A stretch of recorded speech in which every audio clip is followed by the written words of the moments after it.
Hey, you. Yeah, I'm talking to you. Check this out. Ah, I got you. Want to do all of what I'm about to show you? Just click the button. Now, let's get into the action. Don't worry, I've got a plan. Or three.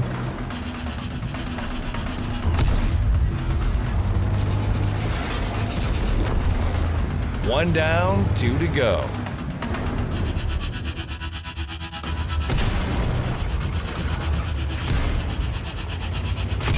And that's that. I make it look easy, I know. But to get as good as me,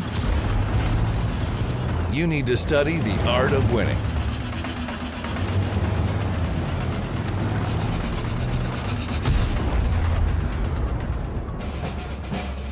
Well, what are you waiting for? Take the shot.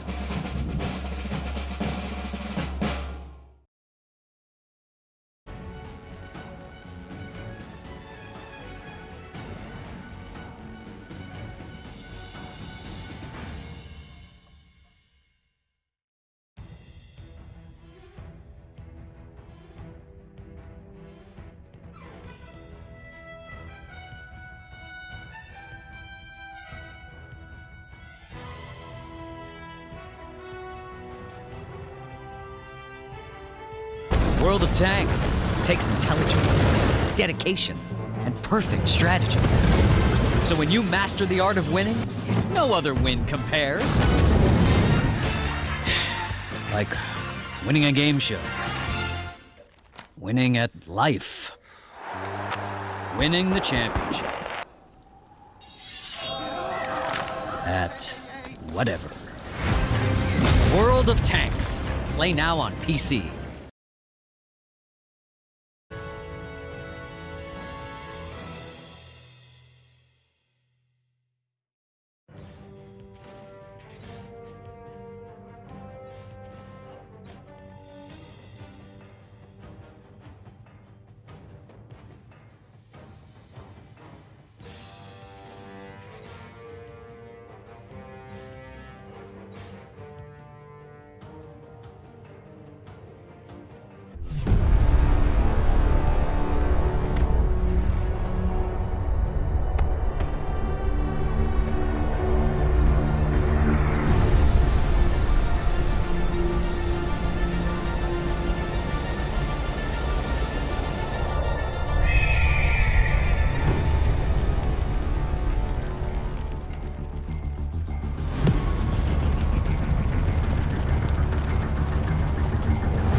Greetings, tankers! My name is Adam Selgrove, and welcome to a very special episode of Best Replays.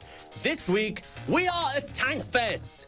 So for this one-off episode, we decided to feature tanks that you can see right here in person at the Bovington Tank Museum. So let's get straight into it.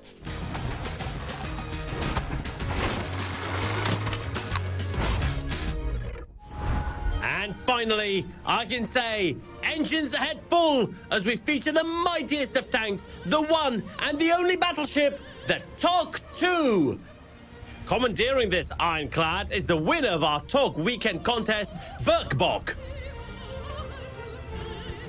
Adjusting their heading towards the hill on mines in a calculated and patient manner. And upon reaching the desired nautical coordinates, let the bombardment commence! Broadside exposed! Fire!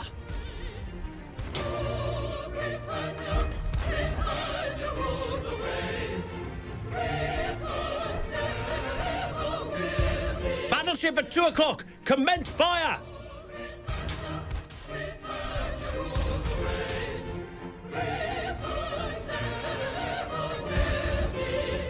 A brief pause in the engagement lets our captain assess the situation. And with danger coming from two sides, the assessment is not good. Well, time to get stuck in. Unleash full broadside.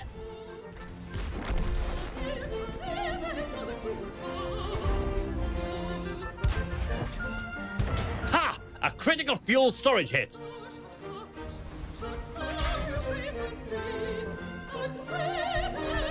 Well, that one definitely wasn't on our radar. But when targets are elusive and HP is low, even the mighty TOG needs to take a step back.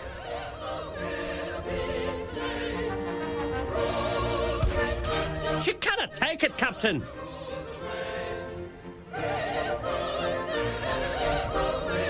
Instead settling for some long-range fire. Seems to be the preferred option. Not content with waiting, Birkbok crosses the T on the VK.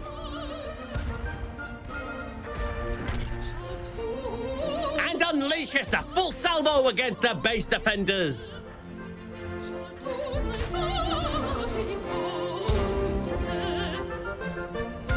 Ha! They're scuttled! And that's all she wrote. A glorious naval engagement with Captain Birkbok at the helm, now commemorated on Best Replays. The ship's log reads 3,786 damage and 1,655 base experience for our captain and winner of the TOG contest. We congratulate them with 3,000 gold and naturally our Best Replay style.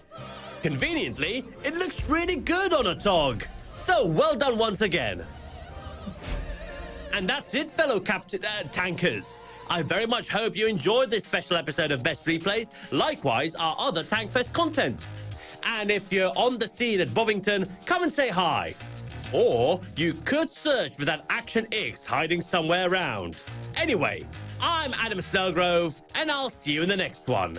Cheerio!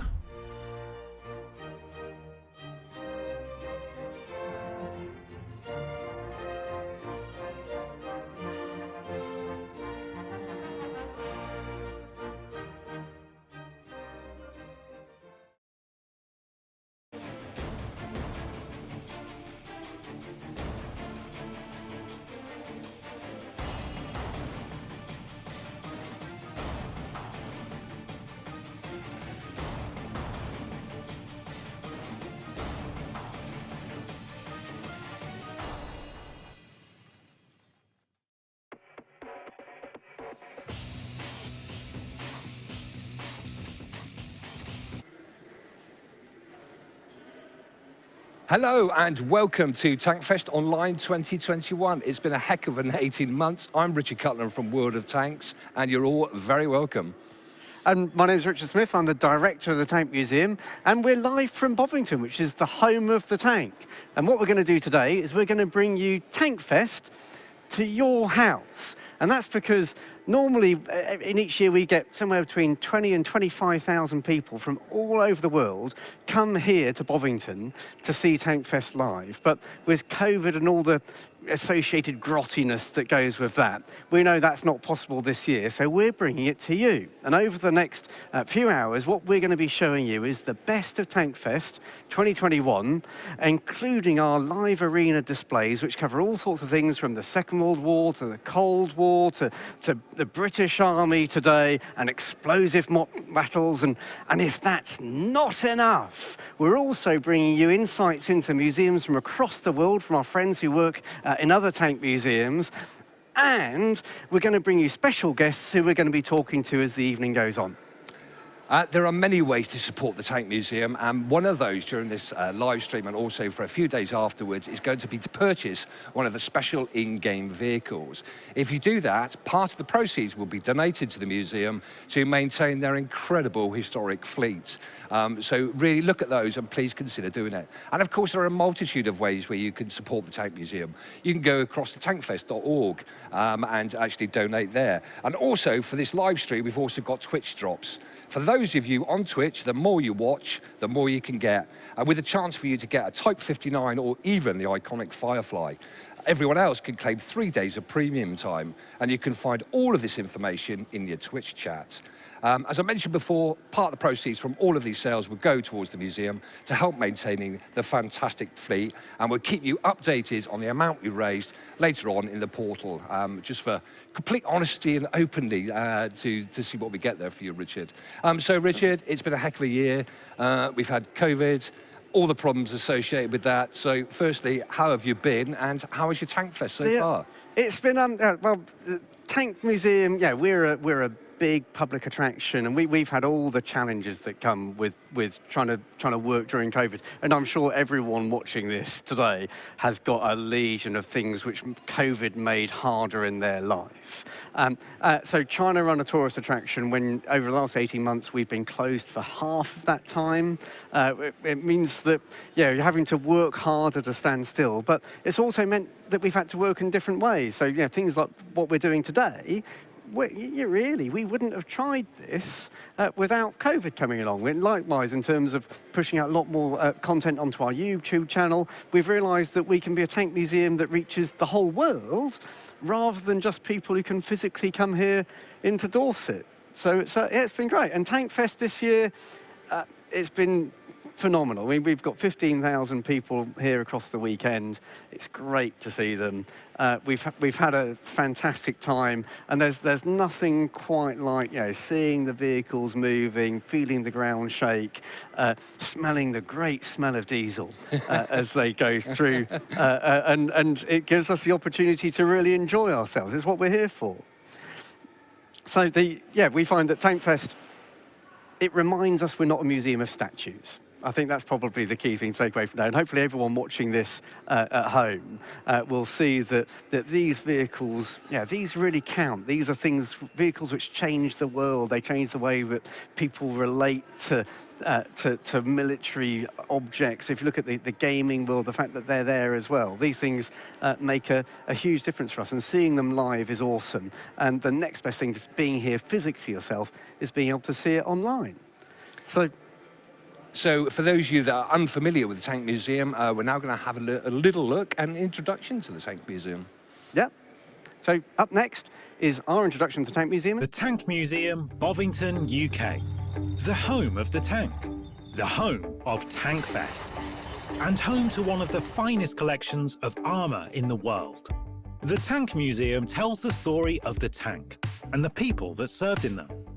There are 300 vehicles here, most of which are displayed inside the museum's large halls. In fascinating modern exhibitions, you'll come face to face with tanks that have seen action in every major conflict since the First World War. From the world's first tank to some of the latest, there is an extensive World War II collection and unique examples of the prototypes that didn't quite make the grade. With a workshop facility and an extensive archive and supporting collection, the Tank Museum is a centre of armoured excellence, sharing its passion with a global audience on its YouTube channel. Bovington is regarded as the home of the tank, because it was here that the Tank Corps, the world's first tank regiment, made its home in 1916. This remote rural location was ideal for training tank soldiers, with British, Commonwealth and US troops all passing through the gates of Bovington Camp before heading to the front lines. Over a century later, it remains a major training centre for British soldiers learning to fight in tanks. The Tank Museum was formed in 1923 as a military teaching collection. When the First World War ended in 1918, hundreds of tanks began accumulating in the fields around Bovington, waiting to be cut up for scrap. But thanks to an important intervention, rumours suggest it was Jungle Book author Rudyard Kipling, one of each type was fenced off and saved. During the interwar years, the collection continued to grow. But at the outbreak of the Second World War, some of the collection was sacrificed in the drive for scrap metal. Others were only saved because they were employed as anti-invasion defences at road junctions around the garrison. At the end of the war, the Tank Museum accepted a significant number of new donations from the army. These included many examples of Allied vehicles and a significant number of captured Axis tanks. When the Tank Museum opened to the public in the 1950s, admission was free, and visitors could climb on and inside the vehicles to their heart's content. A new era began at the Tank Museum in 2009, with the completion of a multi-million-pound redevelopment project and the opening of the flagship Tank Story exhibition. Since then, visitor numbers have continued to grow, allowing the Tank Museum to continue to develop its exhibitions and enthuse a new generation in the story of armoured warfare. And there is much more to look forward to from Bovington. But if there's one event in the museum's calendar which highlights the growing enthusiasm for our subject, then TANKFEST would be it. The first ever TANKFEST took place in 2000. With fewer than 1,000 visitors on a single afternoon, it was a small affair by modern standards and run entirely by volunteers. But the objective of the event remains the same today: to operate a range of historic armour that simply cannot be seen anywhere else. The third TANKFEST in 2004 attracted 6,000 visitors, who turned out to see Tiger 131 run in public for the first time since its capture in 1943. The event went annual in 2008 and also became a two-day show. By 2010, attendances had crossed the 10,000 mark, and in 2014, World of Tanks became the event's main sponsor. It's a partnership that has endured and seen attendances continue to grow, making TANKFEST a sellout every year. And as a result, it's the most important fundraising event in the Tank Museum calendar. The last event in 2019 welcomed 25,000 visitors across 3 action-packed days. Over the years, we've displayed some of the finest running armour in existence, from our own collection, from the military, from private collections and from other military museums. Find out more at tankfest.org. Now sit back and enjoy TANKFEST Online, the world's finest collection of tanks in action for free.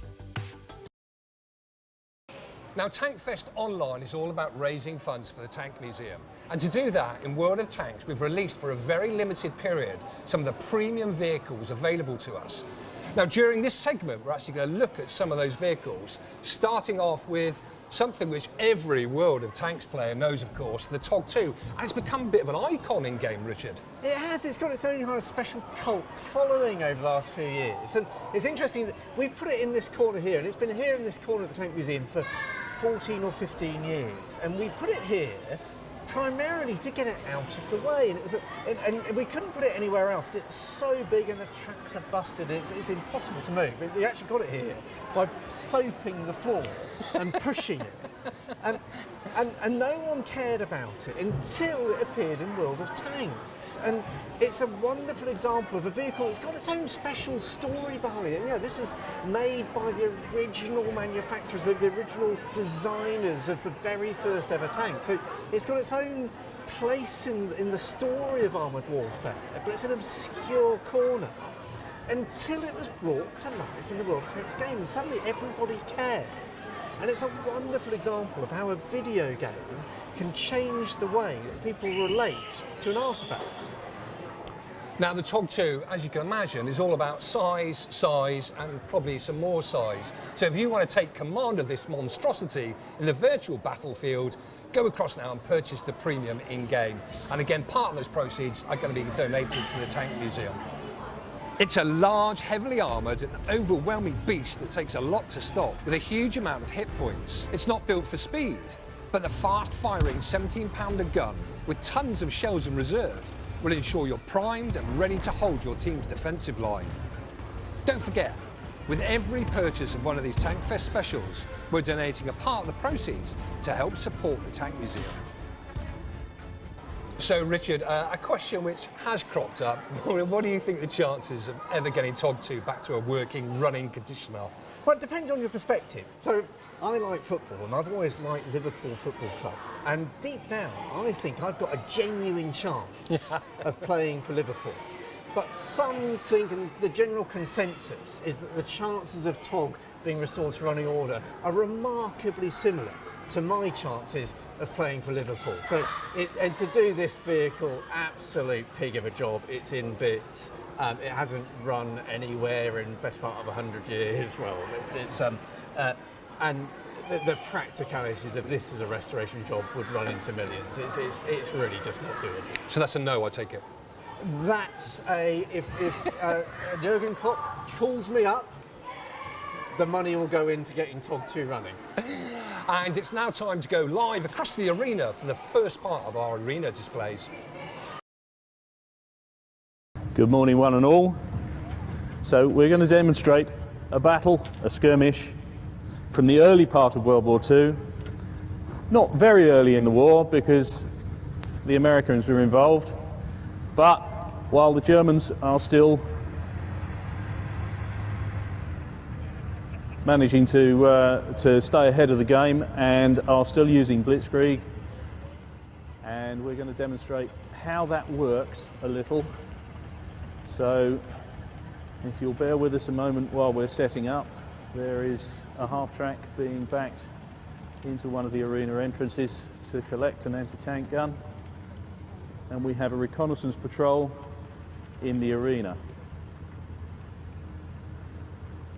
So we'll be a moment or two before we start, I think. Now, I've got a rough idea of what's going on, but I'm going to talk about what's in front of me, because no plan survives contact, and I'm fully expecting things to come unravelled in some way or form at some point. I think the Germans must be expecting not to meet too much resistance at this stage. Their troop commander has put a soft-skin vehicle in the front, they put a Kubel in the front. If they were expecting to meet the enemy, I think the armoured car would be on point. So maybe these fellas are not expecting much resistance.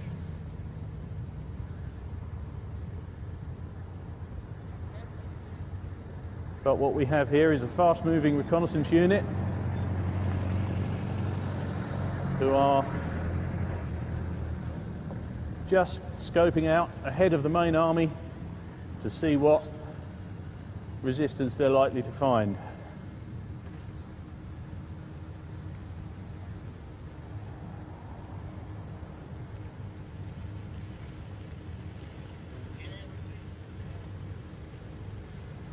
So we're just having a drive around, and in the end the nature of reconnaissance is that you push forward until you meet resistance, gather as much information as you can and move back. Now the thing about the German tactics in Blitzkrieg was that they were in full contact with rear echelon at all times, so they could call in support in a way that the Allied armies couldn't. And this is one of the lessons that was learnt in the Battle of France and through the early years of the war, that the Germans had a much more cohesive way of operating in the field. And that was a thing that had to be learnt before the battles in Normandy and before the later part of the war, when the Allies gained the upper hand. So we've still got a Kubel in the front, so they're obviously feeling brave.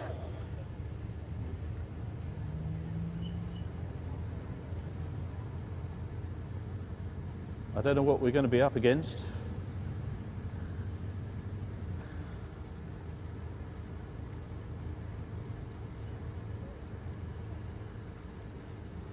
So they've stopped to have a look round.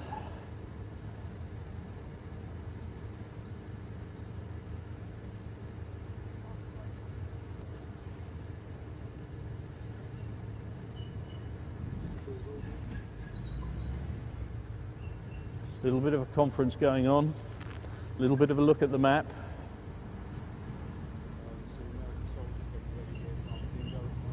Checking their fields of fire, working out where they ought to be. So we have a machine gun crew with an MG42.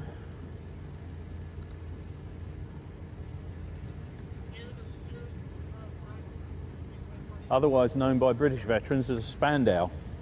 I think the Americans called them a buzzsaw. They've got an incredibly high cyclic rate. They're a bit like a hosepipe for bullets. Oh, and now we have a little Stuart tank. So here come the Allies. And they've obviously got wind that the Germans are in the area. They're moving slowly. And a half track with a Maxton gun on the top. So that's 4 50 caliber machine guns. That's quite a lot of firepower. You wouldn't want to be on the wrong end of it. But the little Stuart is quite lightly armoured.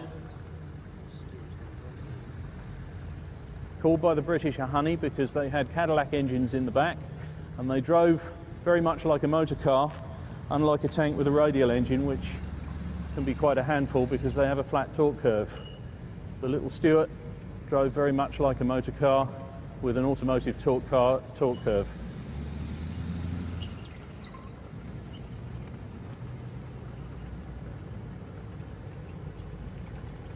So we've got an American infantry unit, nicely spaced out, some of them anyway. And the Germans are just playing a watching game, which is what a recce unit would do. Count numbers, count weapons, and they're reporting back all the time because they're obviously in radio contact with their upper echelons.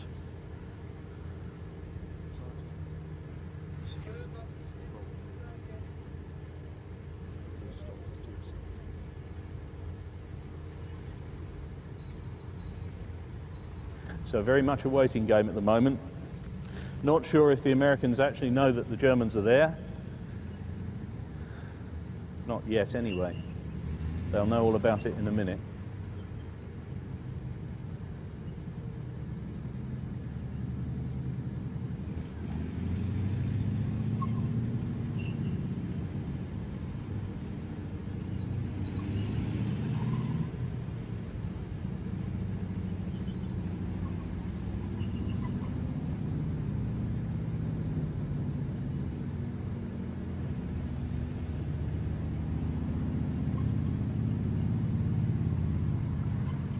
So the Allied unit have got the tank on point. They are obviously expecting trouble.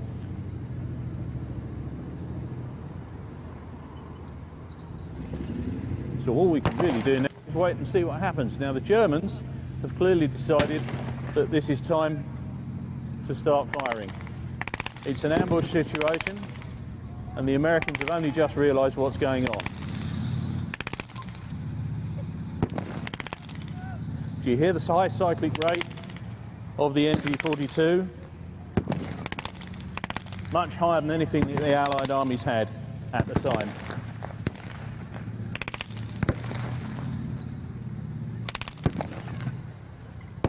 The half-track appears to be burning nicely.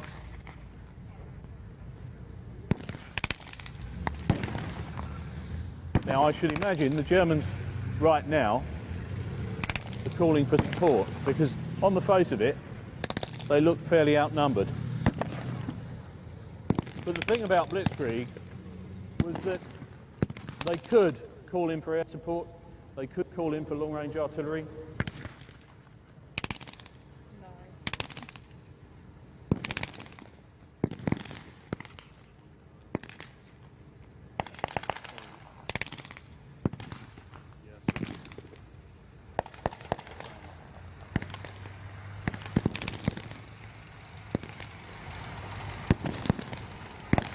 Now, like the Germans, I can't actually see very much. I hope they can see more of the targets that they're shooting at, because I can't see the targets at the moment. What I do know is there's a half-track coming in with an anti-tank gun. So they've obviously got a plan for that and the Stuart.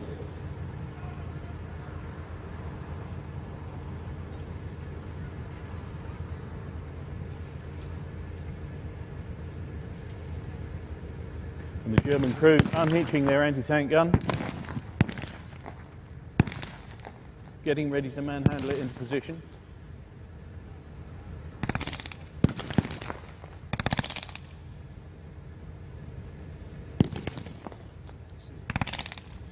Takes a little while to set up these things, but it's still probably quicker than calling in air support.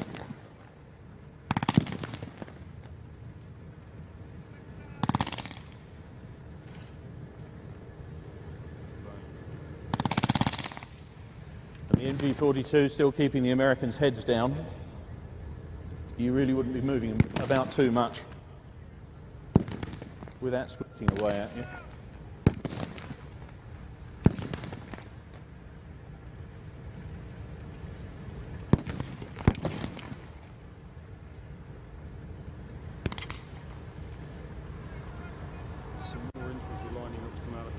Anti-tank gun getting ready to fire, and the Americans trying to sort out a counter-attack, I think, and consolidate the position.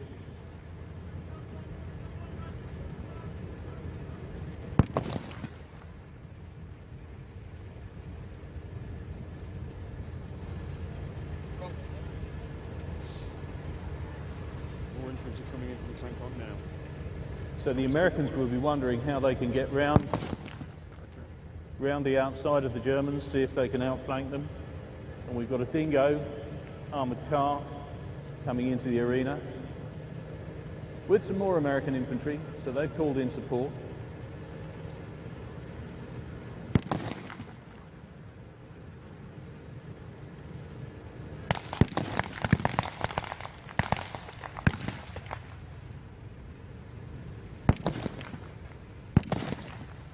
Now the Germans are going to be outflanked in a minute if they're not very careful, so I suspect they'll be calling in some heavier support in a moment.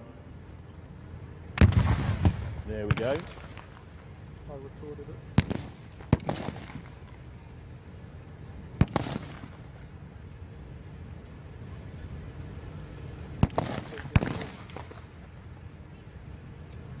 And the anti-tank gun crew rushing to reload. They'll have a bit more idea of range now.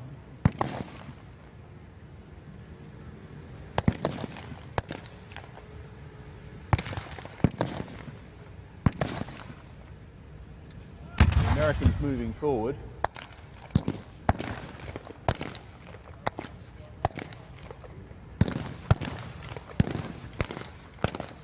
But in that half-track, there's a radio. I can almost guarantee he'll be asking for Stukas or long-range artillery. And that will deal with this. Here we go, there's the artillery starting to happen. Okay, they're going to fire.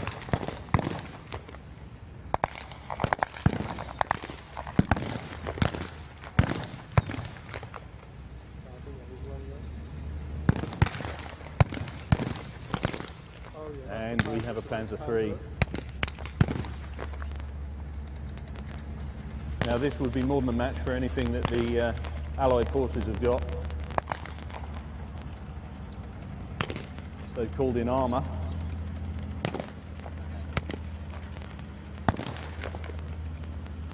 This particular tank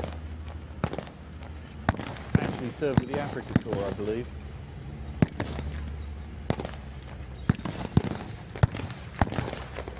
The Germans getting a bit more confident now. Now they've got some armour behind them. Or rather in front of them.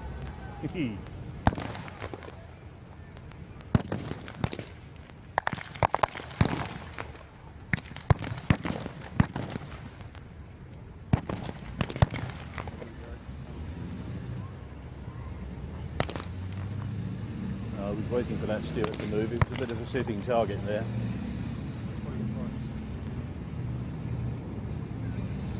Quite a fast tank, but fairly lightly armoured.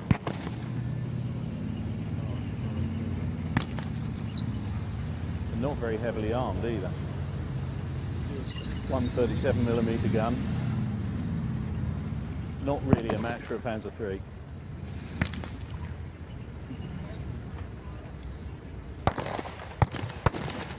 Oh, they've hit the Stuart already. Go wide, it's still good. That might be the beginning of the end for the Allies, really.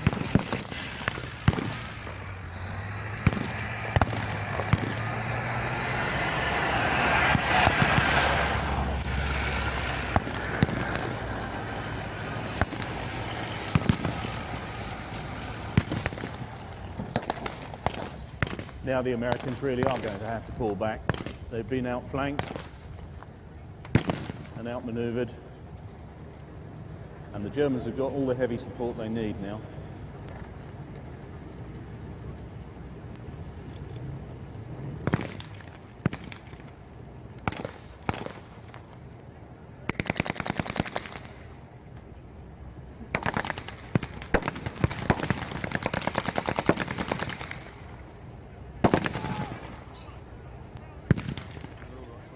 So this is the lesson that the British Army learnt in France and the American Army learnt in Tunisia, really. Lessons in joined-up warfare that had to be absorbed before they could gain the upper hand. The Germans have been talking to each other, they've got all the support they need, and they can call it in whenever they want.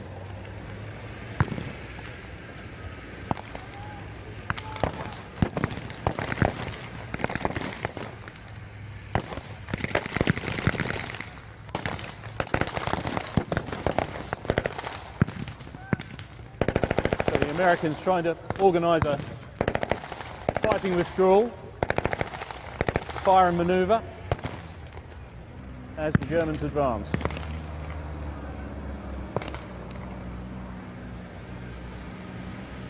So in this case, the Germans have clearly won the day.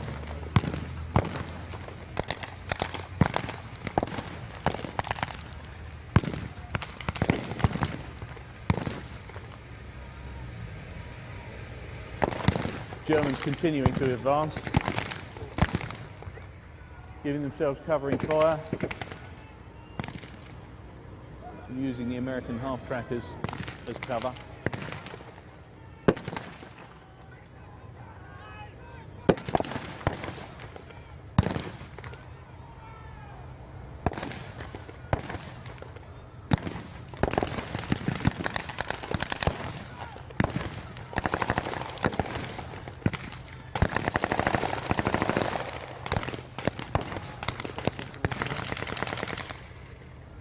Small sections of the Allied force completely surrounded now. they're going to have trouble getting out of the arena, I think.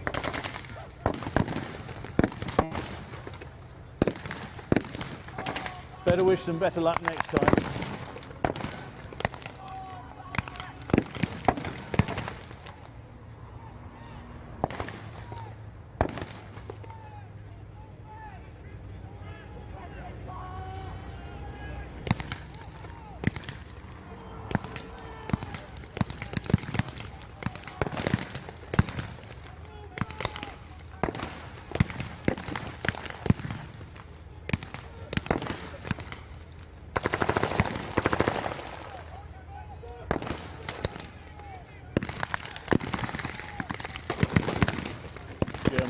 Moving forward.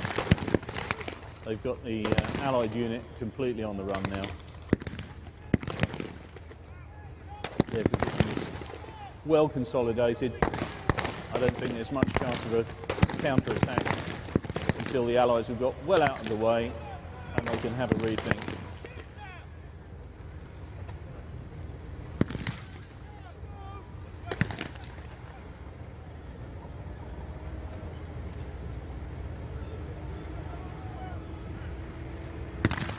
So there we are. The Wehrmacht have successfully cleared the arena of all Allied forces. Still on me, Nick?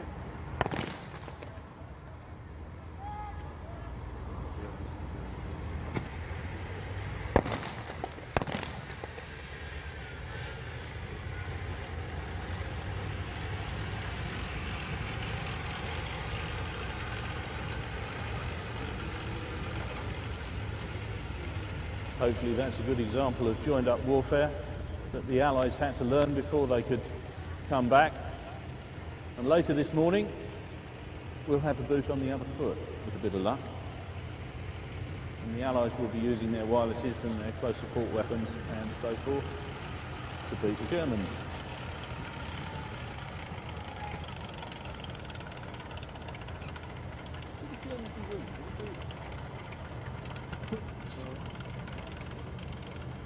So the Germans just consolidating their position.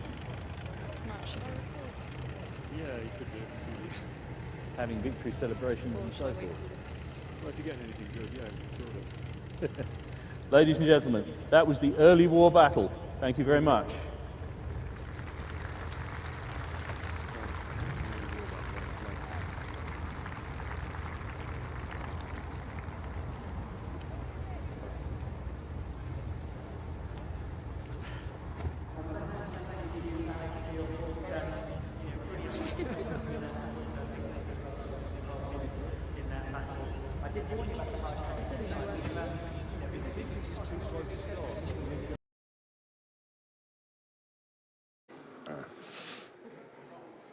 And there you have it. That's our first segment of TANKFEST, our live battle. Again, what we're trying to do here is we're trying to bring this stuff to life, and you can see it happening there. And this time, the Germans won.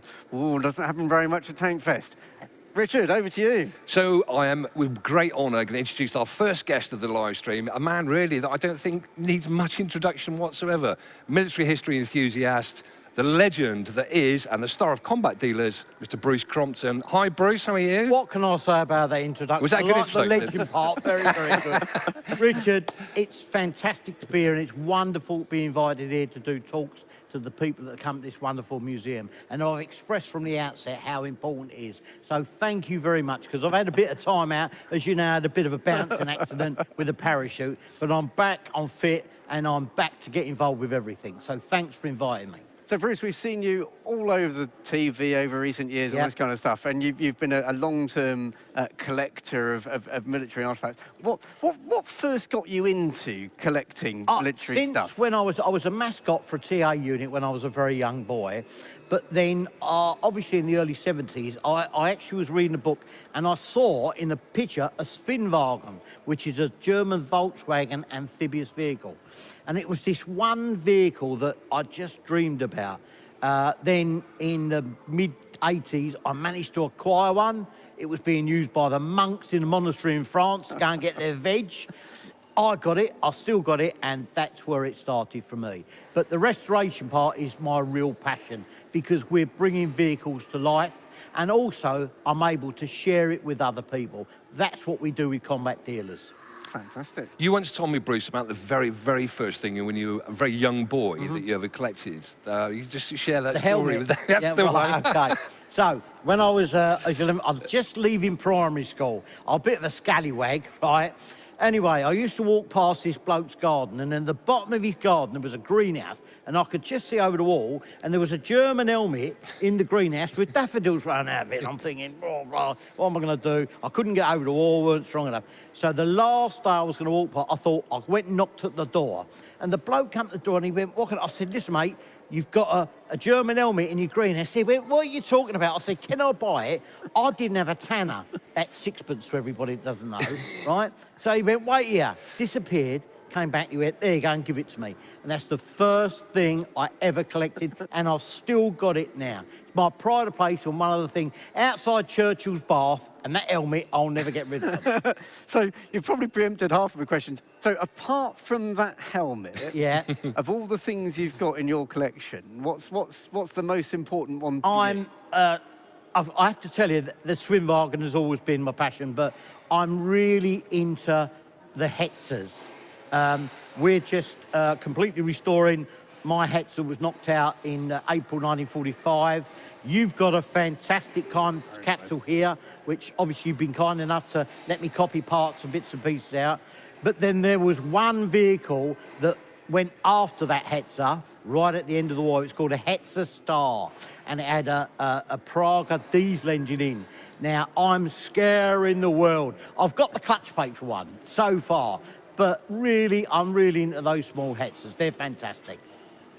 Bruce, I think we're running out of time desperately. Obviously, we could talk to you all day. Are you allowed to share anything? What's the future of combat dealers? Right, the combat dealers is, I had this terrible accident. I've been out for 2 years, basically because of what happened with COVID. So what's happening is there is still more to come, and I'm actually working on some new TV bits and pieces now, which you'll be able to see if you catch our Facebook page. It updates you. You'll be seeing a lot more of me. I ain't going nowhere. I'm like a bad penny. I'm coming back for good. Excellent. Bruce, thank you so much for spending a bit of time out. Thank you again for everything you do for all of us. I love the series. Those of you who have never seen Combat Dealers, you've really got to. I think it's on every channel you're doing on at the moment. It's on 4 channels at the moment. Listen, if you don't like Orliks and you can't sleep, watch Combat Dealers. Bruce, once again, thank you so much for your time. The theme of this year's TANKFEST, of course, is the Sherman, the iconic Sherman, and we've made a series of short videos just to run through the history of this iconic this iconic tank. So we hope you enjoy the videos. Thanks. The Sherman is the legendary American tank of World War II. The first serial copy came off the production line in February 1942, and for 3 years of production, it underwent various modification and changes to meet the needs of the troops on the front. It is this relative ease with which the tank could be improved and modified that became one of its main features. But first things first.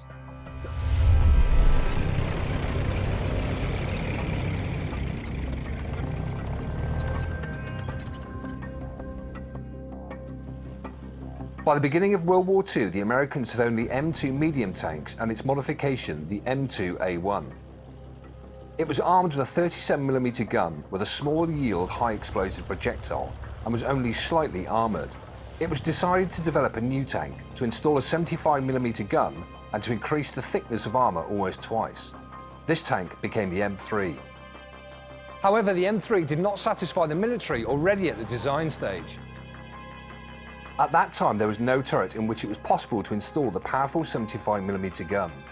Therefore, it was installed in the right spots instead of the machine guns, which greatly reduced its combat effectiveness.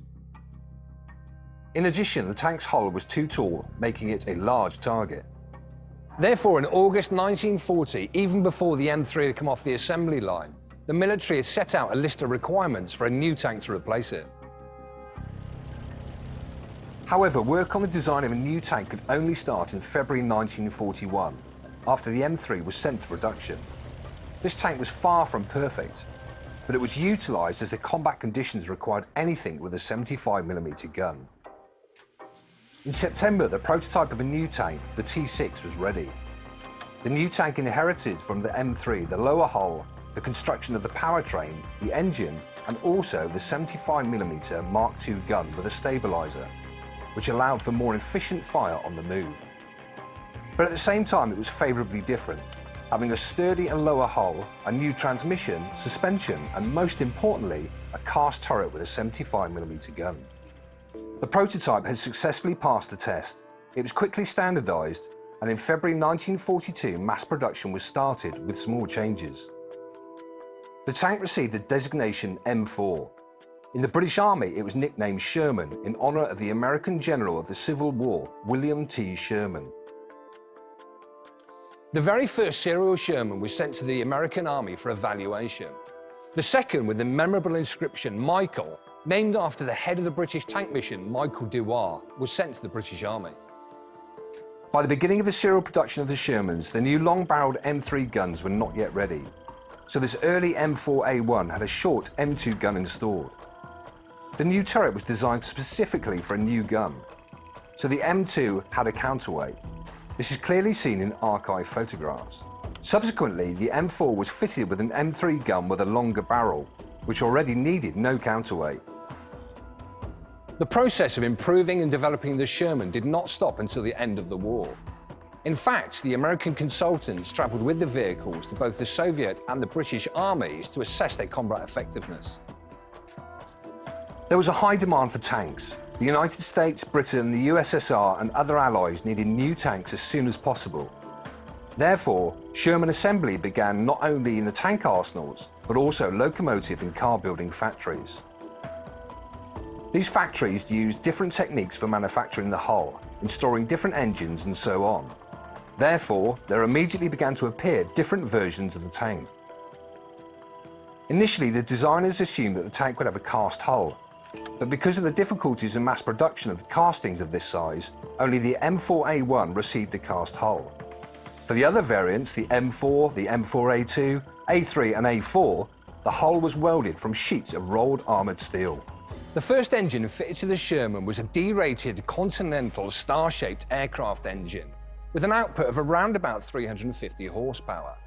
Now, as you can see, it's quite a large engine, and this meant that the actual hull of the Sherman had to be quite high as well just to fit it in, which was bad from the point of view of the profile of the vehicle, but good that it meant that there was such a vast amount of space in there that you could fit a variety of different engines.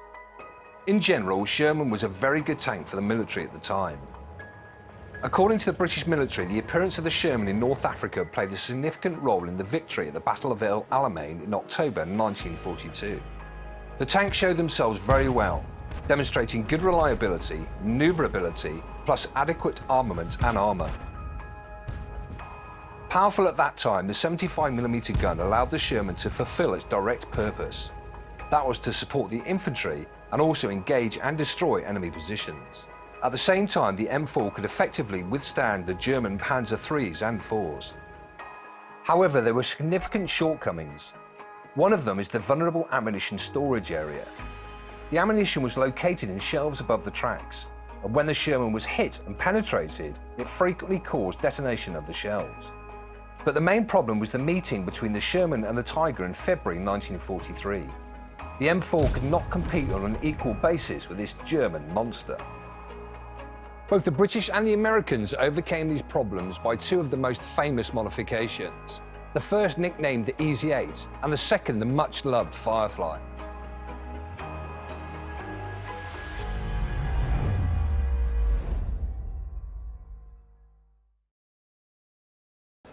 And we're now in the Tank Story Hall with a very special and quite unique Panther. Why is that then, Richard?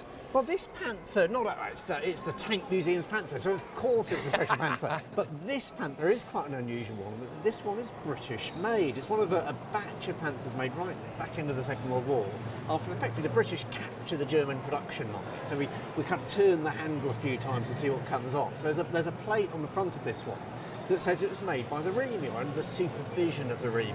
And because of that, it's got a number of really quite interesting features which aren't very typical. It's got a couple of British features on there.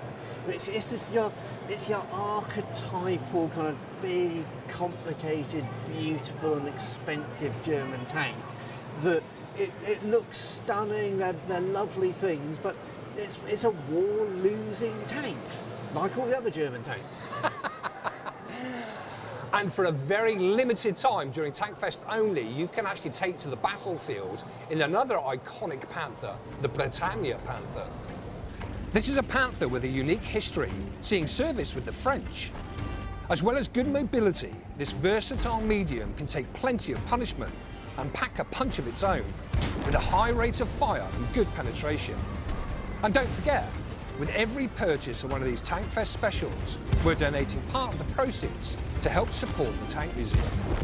So the Britannia Panther was guest of honour back in TANKFEST 2019. Are we going to see any overseas visitors this year? Not this year, and the Panther coming in 2019 was awesome. It just looked great, and all the German stuff looks good. It's one of the defining features of the German Second World War kit. But no, this year, because with COVID and quarantine and all the wonderful rules and things that come along with this, it was just impractical to bring stuff from overseas this year. But next year, we're really hoping we can get that again. I think being able to see stuff that you can't normally see in the UK is one of the great features of TANKFEST, and we're really looking forward to welcoming our friends back.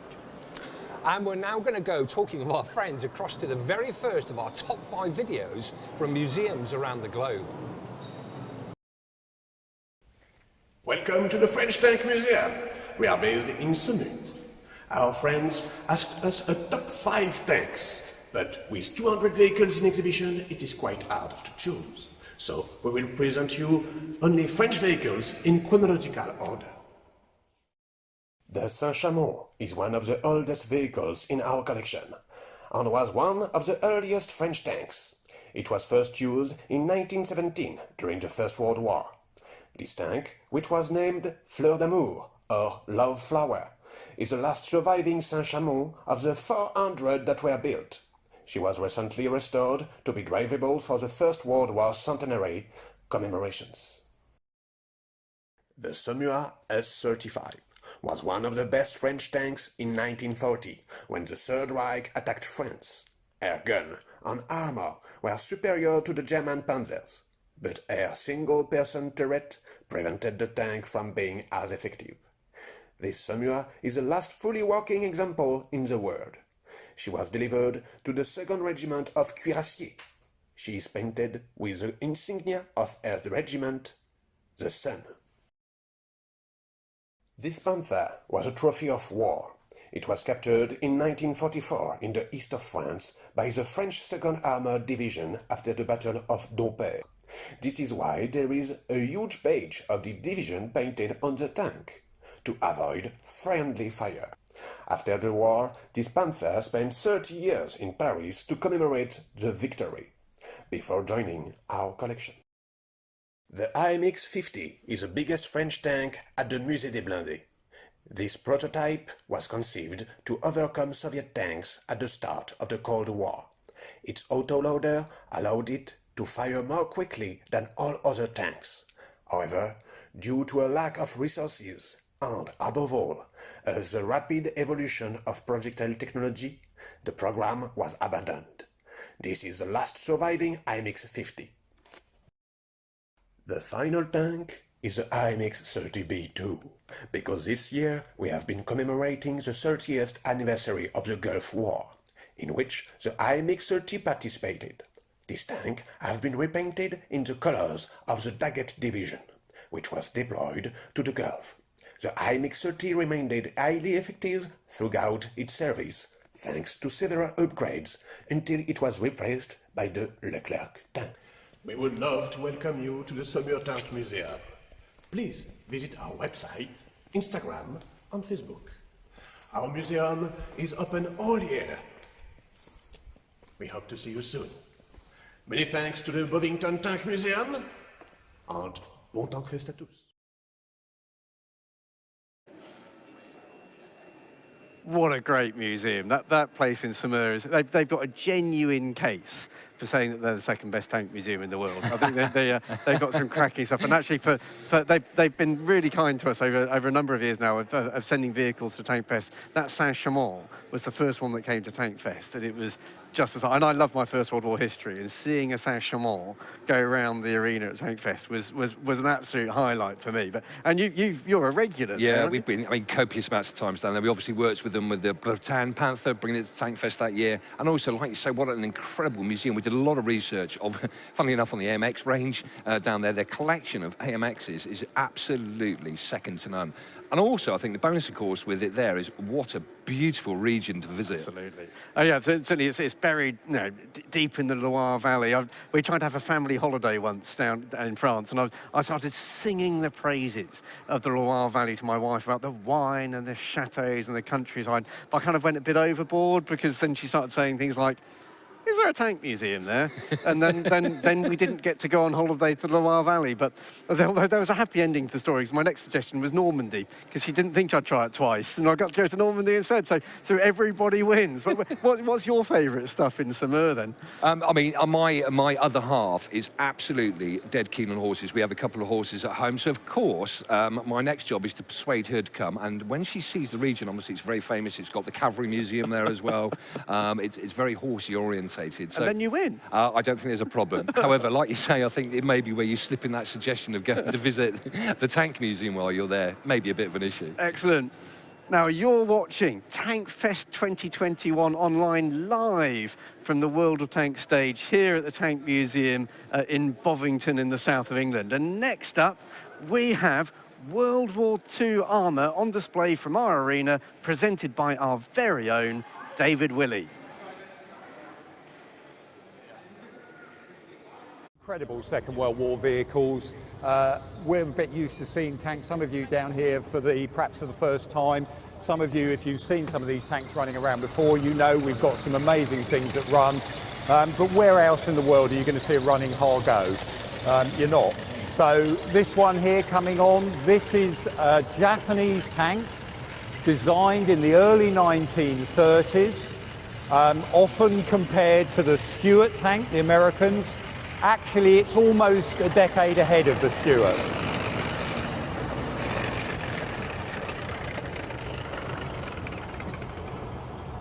Now, what you get with a Hargo tank is designed by what sounds like an Irish comedian. His name's Tomio Ahara. He's actually the Japanese tank designer. He comes up with a requirement, is issued by the Japanese military. They've already got tanks in service. They've bought some tanks from Britain. They bought what looked like a Vickers medium tank. It had an engine fire. Some of the crew were burnt. So they decide in Japan they're going to go for diesel.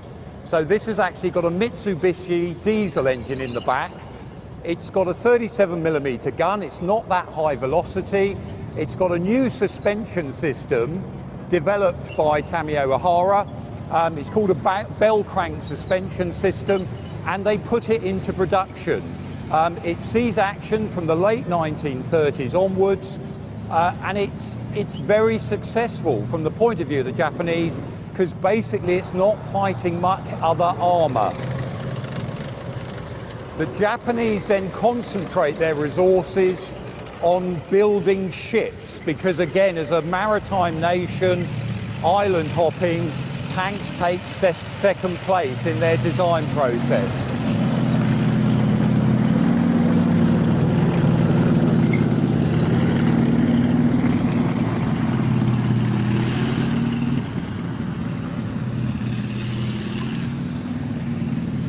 Now, we brought out our M3 Stuart, bit of a comparison, because scale-wise and certainly in terms of the early fighting, this is one of the tanks that the Japanese bumped into. Stuart's first used in the Philippines against the Japanese. Those two tanks actually, you know, often, as I say, compared, that they are a different time scale. The Japanese are putting the Hargo into production in the early 1930s. It's seeing action later. The Americans, we'll talk about the Americans a bit more as well with the Sherman in a while, but basically 20s and 30s, they only build experimental vehicles. They are not putting tanks into major production.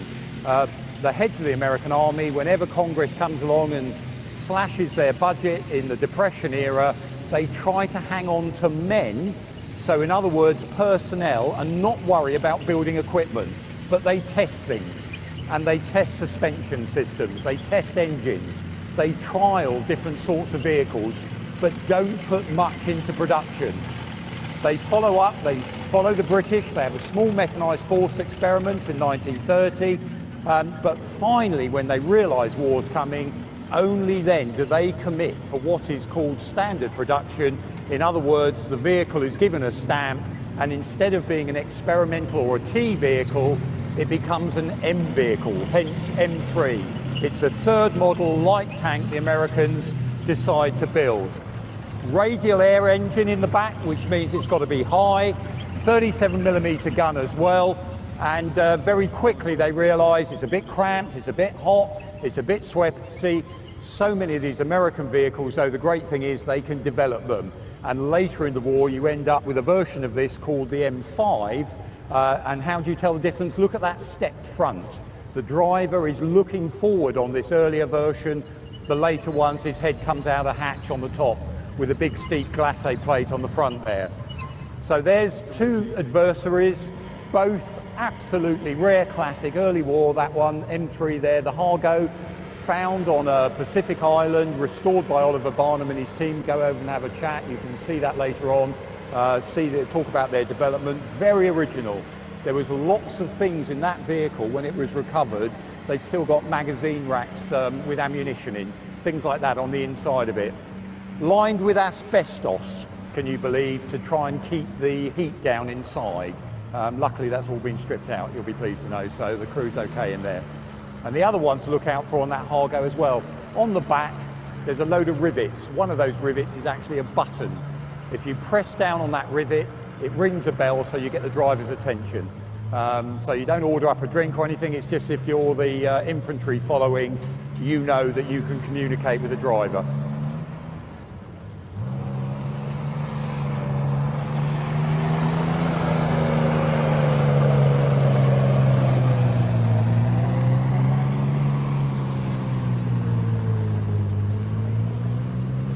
Now, talk about other rarities, absolutely unique, the only one and remaining complete Valentine DD tank.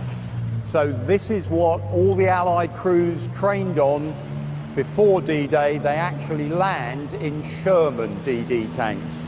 What's a DD? If you're looking at the rear of the tank, duplex drive, it can drive by its tracks or it can drive by using the propeller on the rear. And the whole idea, Nicholas Strausler, in the 20s, I mean, even before the 20s, end of the First World War, the British are trying to float a Mark 9. We have a Mark 9 in our First World War hall. They're trying to float that tank on a lake outside London. Same lake in 1940, they start experiments with Nicholas Strausler. How are we going to float a tank? How does it get across rivers?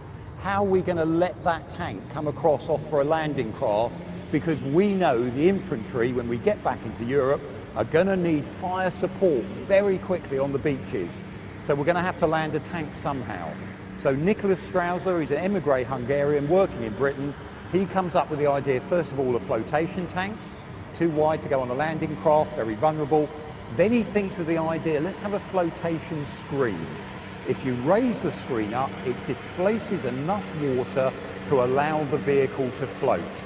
So in 41, he starts off with he's given a Tetrarch-like tank, he floats that. He then moves on to the Valentine, quarter of British tank production in World War II of Valentines. Reliable, well armoured, it was going to be the Mark III infantry tank, we used it as a cruiser. It works, it's a really good tank for the British to be using. We give them Canadian production of the Valentine, goes over to the Russians. But Strausler puts that screen around it. And the idea is you can raise that screen, that canvas, and it means this vehicle can float. And that was a vehicle they train on. They decide they want the Sherman as the actual vehicle for the landings, because if you look at the barrel on this Valentine, it goes over the screen. So the gun has to be rearwards when it's actually going ashore. So they don't use it in combat. It sees a little bit of work in Italy at the end in the Battle of the Po, but otherwise they're using the Sherman DD. You can see inside, we've got one in the museum. That's because the gun fits going forward, so they can actually fire as they're going ashore. So about the same time as the Valentine's in service, there's our Panzer III. This is a lovely warhorse tank. I mean, it's been around the places. It runs all the time, very reliable from our point of view. Is that the kiss of death? Is it about to break down? But it's one of those vehicles for us here at the Tank Museum. We're so lucky having this. We know its battle history, captured out in North Africa, Panzer L. So again, when you look at all of these books, Ausführung, Model A, Model B, Model C, normally an improvement or additions. This has gone down to the Model L. It's got extra armour bolted on the front. It was going to have another bit of extra armour on the front mat clip. It's got a 5 centimetre or 50mm gun, and this one was tropicalised. They did things to it so it would see service in North Africa. And it was brought back to the UK for evaluation during the war with a number of other German tanks, some in the collection, some we gave back to the Germans some years later. And there it is running with another absolute classic British infantry tank. This is the Mark II infantry tank, the Matilda. Now the Matilda II, designed just before World War II, gets there just in time, the first of being issued to the troops in '39. It's a tank that was designed, think World War I, to support the infantry on the attack. So the idea, thick armour, don't worry too much about speed, 2-pounder gun, machine gun was probably more important than the 2-pounder. We are going to support you across what they used to call the shelled area. In other words, the bit between no man's land in World War I. We're going to drive ahead, help crush that wire down, take on the machine gun nests and let the infantry come on behind. So Britain had decided we want cruiser tanks, faster ones that will then go through the gap. These are the ones that make the gap, and some light tanks to do recce, flank reconnaissance or flank guarding, etc. So like things like the little light 6B. But that Matilda, thick armour. And when the Germans saw the reports, Hitler in particular, sees the reports of their standard 37mm anti-tank gun, you can see one of those just in front of the museum, brought along today. Those 37mm rounds bounced off the thick armour of the Matilda II. That's what led Hitler to start the Tiger programme in 1941. And this was a tank that they had beat the Italians in O'Connor's campaign in the Western Desert, frightened the life out of the Germans in France in 1940, and went on to serve in the Far East right to the end of the war.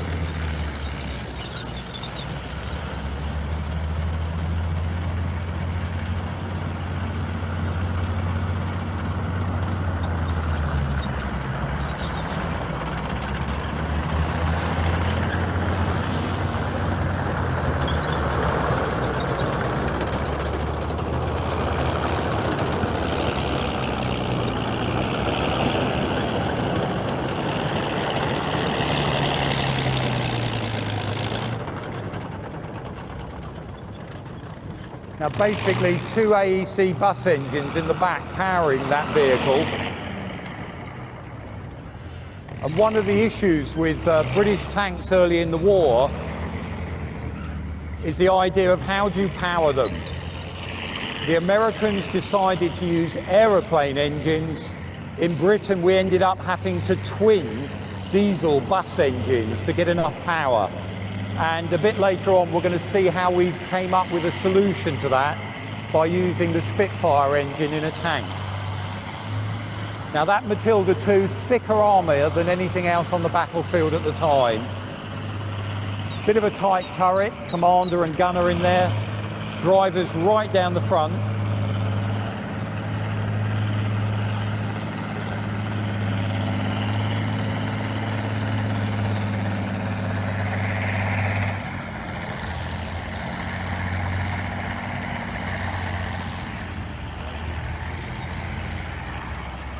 And the driver of this is one of the chaps that helped restore it here at the museum. Go and have a look at them over the lunch break. They'll be in the tank park, some in front of the Vehicle Conservation Centre. You can have a natter to the crews, let them finish their sandwiches first or you get spat on. But go and have a word with them. You know, these are the guys that work on it. They'll be able to tell you what it's like driving some of these vehicles, because some of these vehicles, it's not so much they're just not very easy to drive, it's just, you know, it's just that experience of going around in something that tiller steering, pull the right stick, goes right, pull the left stick, goes left, and trying to change gears is another one of these great arts in a tank that these are the guys having a go at. Now, there is a little bit of a tendency to always go ooh about the German vehicles and perhaps not really look at some of the British successes. And the vehicle going around now, again, just before the war, competition. We want a small scout car, that becomes the Daimler Dingo. We want a larger armoured car, that becomes this Daimler armoured car. And they had problems in the sense of manufacturing space, delays. It doesn't actually go into service till about later in 41, even though it's designed just before World War II. They're almost brother and sister vehicles, the Dingo and the Daimler. They take the turret from the Tetrarch, the light tank, 2-pounder gun in it. They've got a Daimler pre-war engine in the back. This is a very sophisticated vehicle in 1941 when it starts seeing action. It can reverse out of trouble. It's got a rear steering wheel as well. The commander can drop down, driver still presses the pedals, and he can steer backwards to get that vehicle out of trouble. But that Daimler armoured car, again, like the Dingo, very, very successful, was wheeled armour by the British forces.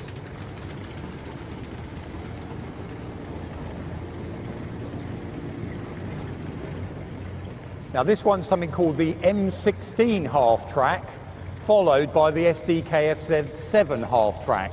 Germany and America really went to town on half-tracks in the 30s. They liked the experimental, let's try and make vehicles, wheels at the front, tracks at the back, and they took their ideas from the French Crosley Cagresse. Cagresse used to work at one point for the Tsar. He was looking at putting track vehicles together. Lots of countries like the idea of them for their off-road mobility.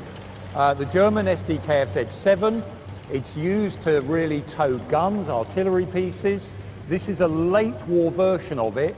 Again, with the Germans, as the war progresses, they have to simplify some of the build standards. So early on, you may see pictures of these with what look like seating arrangements across the back for the crew to sit on, lockers to store ammunition.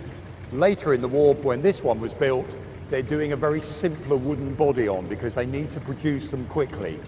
And again, with a lot of this German equipment, the best units had these as track vehicles. The vast majority of German artillery is still being towed by horses. Right the way through the war, they are not a fully mechanized army. Now the American half-track, again, they look in the 1920s, 1930s, that age of experimentation. They have a go at trying to work out what's going to be the best one if we do go to war. Their war plan is basically, we're going to throw money at the issue when the time comes, and it works for them. They get the front of an M3 scout car, wheels on the back, wheels on the front, and they marry it to a tracked rear vehicle lorry. And they join those two things together, and they make about 38,000 of these half-track vehicles. This particular one, the M16, is the model with those 4 .50 caliber Brownings in the back, used for anti-aircraft use. By the time they're landed in Normandy, there's not much of the Luftwaffe left as a threat, so they tended to be used on ground targets as well. And they saw service right into the Korean War. Lots of countries use them much longer afterwards.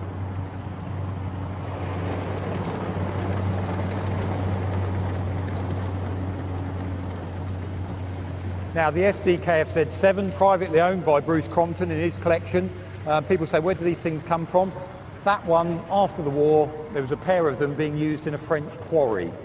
Because again, as soon as you paint it over the sign, if you're an average Frenchman, you're going to be thinking, well, there's a useful vehicle there. So they used for it the winch on it, very good, very useful. And again, some years later, bought, restored, all the bodywork put back on it. So it was like it was in service later on in the war. Now, again, if you like your tanks, you can't help but have heard stories about the Sherman tank. And we're very lucky today. We've got 3 different types of Sherman will be coming on. The first one coming on is one of the early model M4A1. And I know you're all going to fall asleep if I start trying to explain what all these different abbreviations are, but basically M4 is the Sherman tank. A1 means it's got a cast hull. Look at that rounded hull. Cast metal as opposed to being welded. And this one's got the classic radial engine in the back.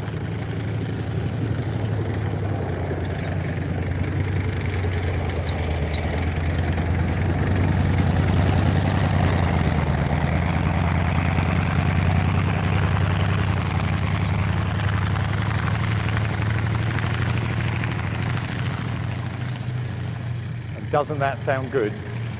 Now, what the Americans do, they realize they are going to be, as Roosevelt said, the arsenal of democracy. They're going to have to build a lot of tanks because we need them in Britain. They're going to give them to the Russians as lend-lease as well. So they build a number of factories. They start with the M3 Grant tank. You can see inside, they're learning the business. They're getting help from Britain, from France.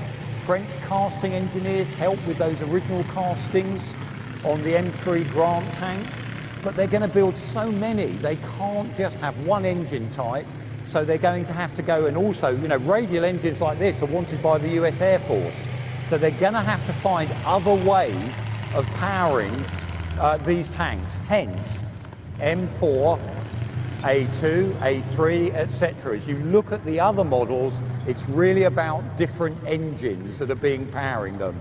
This is the right radial. The next vehicle that's coming on, if I can see it in the distance there, I think is our Sherman from the Fury, and that engine is a twin diesel in the back. So a variety of engines were used, hence those different names. And again, if you get very nerdy, if there's a brackets and it says 76 after the name of the tank, that means it's got a 76mm gun on it, as opposed to the 75mm gun that was on those earlier original Shermans. Now the Sherman, again, whatever people tell you about it, if they start criticising it, look them in the eye and say, look, that is a tank that pretty much saved the West. It is a brilliantly simple design, met for a specification, 30 tons. They're going to have to send it around the world. There wasn't war land fighting in America. They knew these tanks were going to have to cross the Atlantic or cross the Pacific to see action. So 30 tons is what's needed.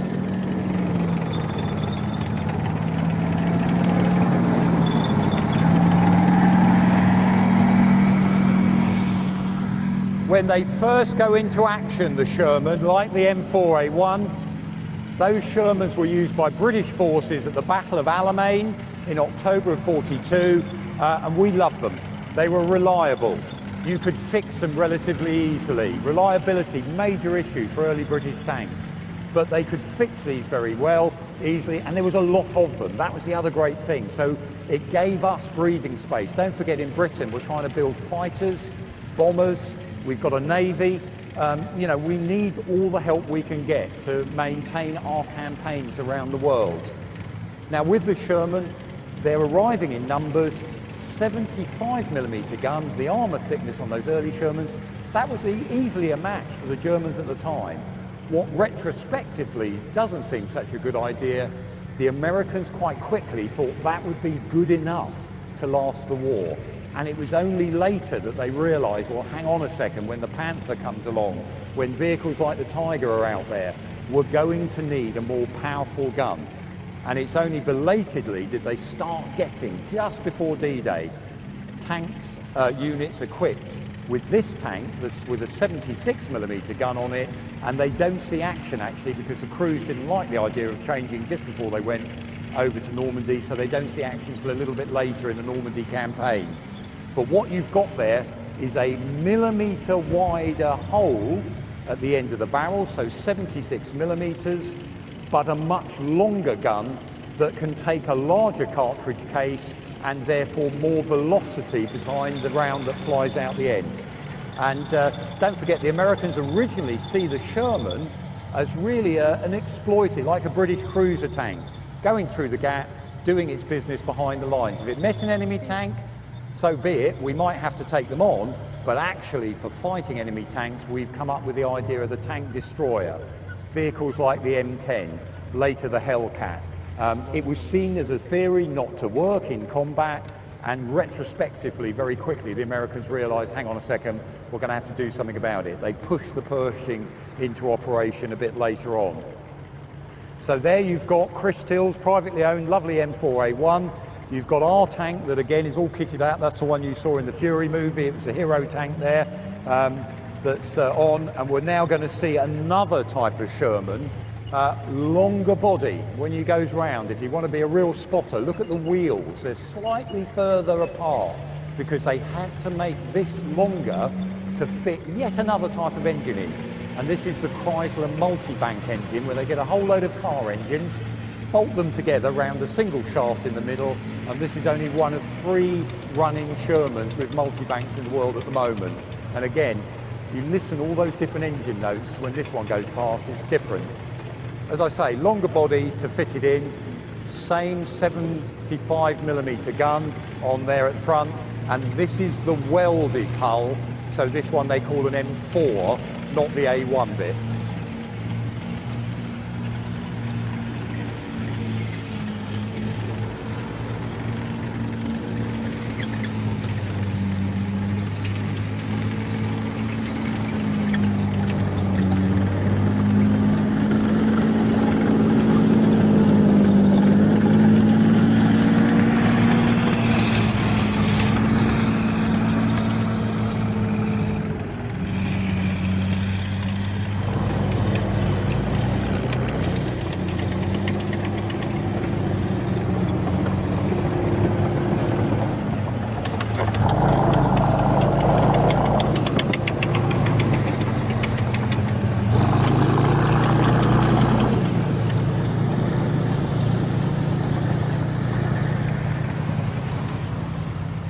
So with the T-34-85 there in the arena moving at the same time, you've got the 2 tanks that probably won the war for the Allied forces, one in the east and one in the west.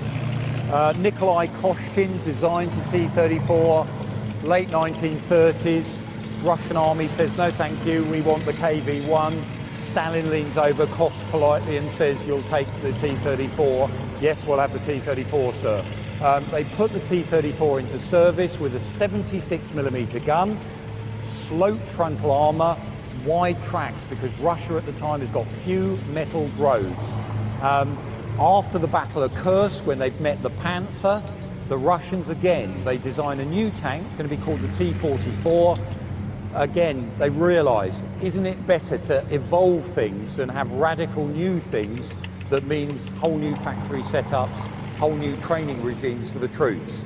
So instead of coming up with a brand new tank, they come up with a brand new turret. And this means you can fit 3 in this T-34-85 in the turret, commander, gunner and loader. The earlier ones only had 2 cramped people in that turret, and the much larger 85mm gun. Still got a diesel V12 in the back to power it along. Still those nice wide tracks, still sloped armour. They increased it a bit, but they've got so many factories building them. Pretty much every T-34 you look at has got some differences to the next one, because different bits were coming from all over the place. Old ladies in garages cutting gears out with a hacksaw. That's how it got at some points. But the T-34, again, the Russians make them, just like the Americans with the Sherman, in such numbers, it doesn't matter about this higher quality German tank because they can be swamped with numbers. So when you've got the Panther, however clever a bit of technology it is, actually if there's 4 T-34-85s coming along, one of them's going to get you. One of them's going to get round the back and drill a hole through the rear or the side armour on a Panther.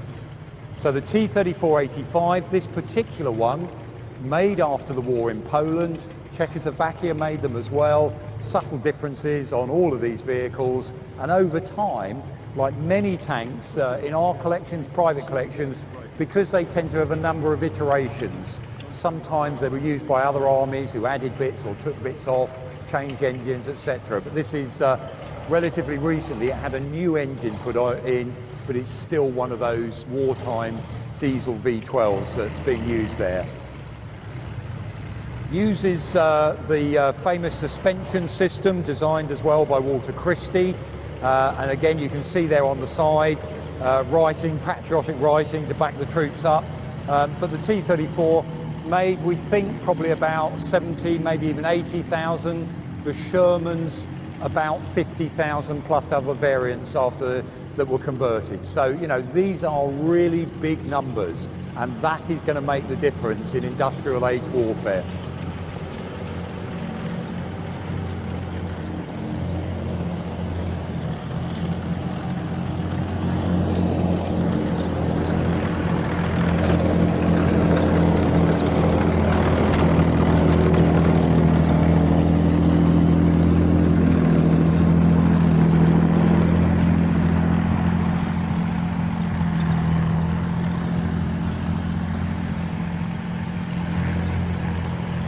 Now, as I mentioned earlier in the war, Britain has the problem. We leave our tanks behind us at Dunkirk, lots of them in France. Churchill says to the factories, keep making what's in production now. Don't stop to do an improved model. We need tanks now. And that order was repeated, amazingly, into early 1942. The American Sherman gave Britain breathing space. So we were concentrated, Spitfires, Lancasters. We wanted to get back at Germany. We've got a navy, we've got colonies, we've got an empire. We're fighting around the world. Russia wasn't, just remember that. Russia couldn't give a monkeys about its navy, didn't give a damn about its air force, just built tanks. Britain had to do the lot. So again, from that point of view, those American Shermans were a godsend for Britain. When we did get back to the idea of starting to create tanks, Cromwell family, and then this fella driving around now, which is the Comet. And by now, the pressure on making those aeroplane engines for the fighters and the bombers, we've got enough capacity. So they get the famous Merlin engine, derate it, put it in a tank, and they call it the Meteor. And that gives, for the first time, well over 600 horsepower to a tank. We get a new gun as well. They were hoping to put this gun into the earlier Cromwell. It's a high velocity 77mm. Sometimes people call it like a shortened 17-pounder. It's not actually, it fires the same round as a 17-pounder, but it's got a different case. The case comes from the 3-inch anti-aircraft gun. But that gun firing, armour-piercing, disarm, escape, get the words out.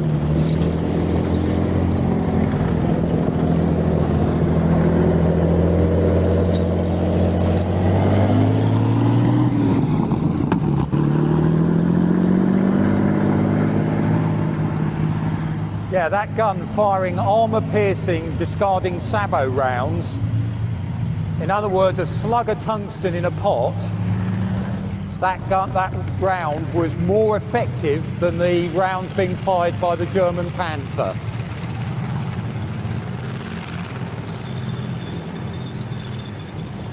Now, they're just going to go around. I'll finally shut up for you so you can just enjoy the engine notes of this amazing selection of vehicles.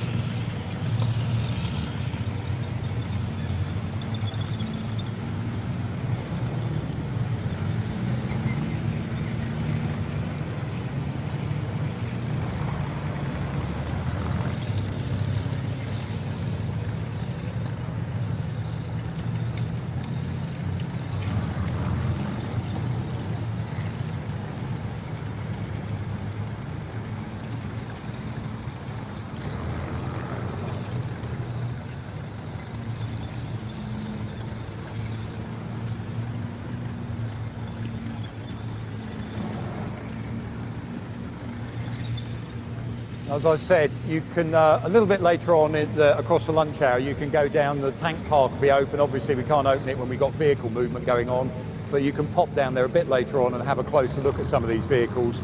Just remember, if you do go up to them, if they've been running around, those exhausts are still probably going to be hot. So do have a word with the crews before touching anything.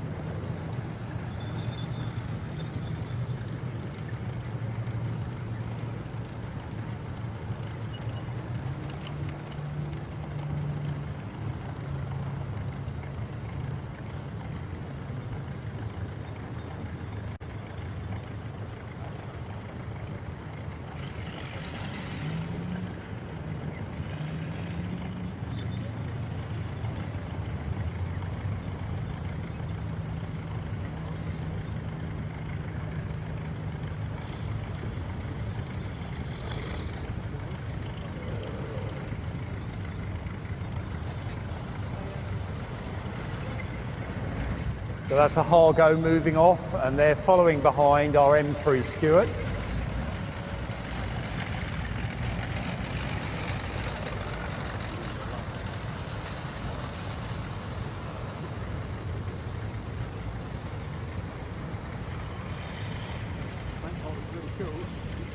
As you can imagine, trying to park all these things is not easy when the driver on most armoured vehicles can see directly ahead, not left, not right.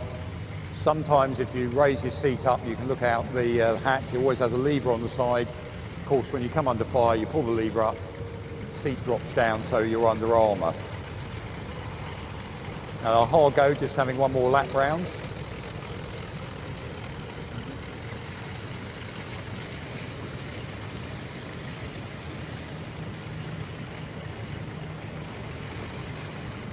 The SDKFZ7 that's driving around now, that sometimes towed flat guns. They sometimes mounted 20mm and then 30mm anti-aircraft guns on the back. That made you an SDKFZ/1 or /2. And some of them they actually put armour plate on as well. And just towards the end of the war, they built some of these half tracks with a huge armoured body on, and it was a command and control point for launching V2 missiles.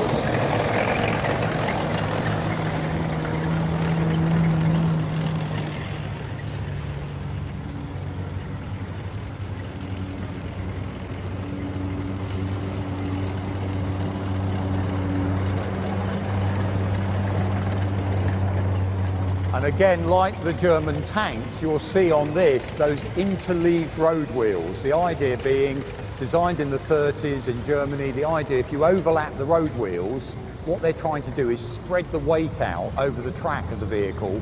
But they do end up using fairly complex needle roller bearings on their tracks. So these, again, they're very impressive looking vehicles, but they are complex and relatively expensive to make. And that's another one of these arguments when you're looking at what was better, what was done well. Actually, the Germans made, they're superb engineers, they made some amazing vehicles, but can you make enough of them in wartime? And again, back to that simplicity of the Sherman and the T-34, that's where, again, many people think the Americans and certainly the Soviets got it right in keeping that simple production. Bit rough on the tank crews if you're looking for equal matches all the time, but again, if you're in a Sherman, the average in Normandy, if you're knocked out, you lose one crew member. But the rest of the crew could go and get another tank because the Americans could supply so many of them. And again, back to that numbers count in warfare.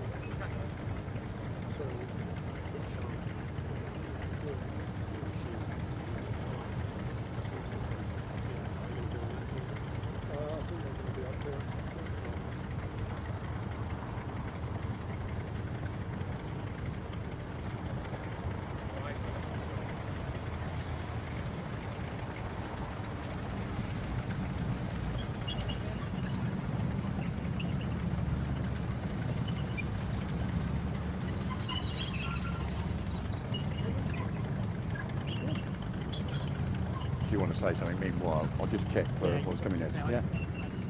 Yeah, sure.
You're watching TANKFEST Online live on the World of Tanks stage here at the Tank Museum in Bovington in the south of England. That was a fantastic display of Second World War armour.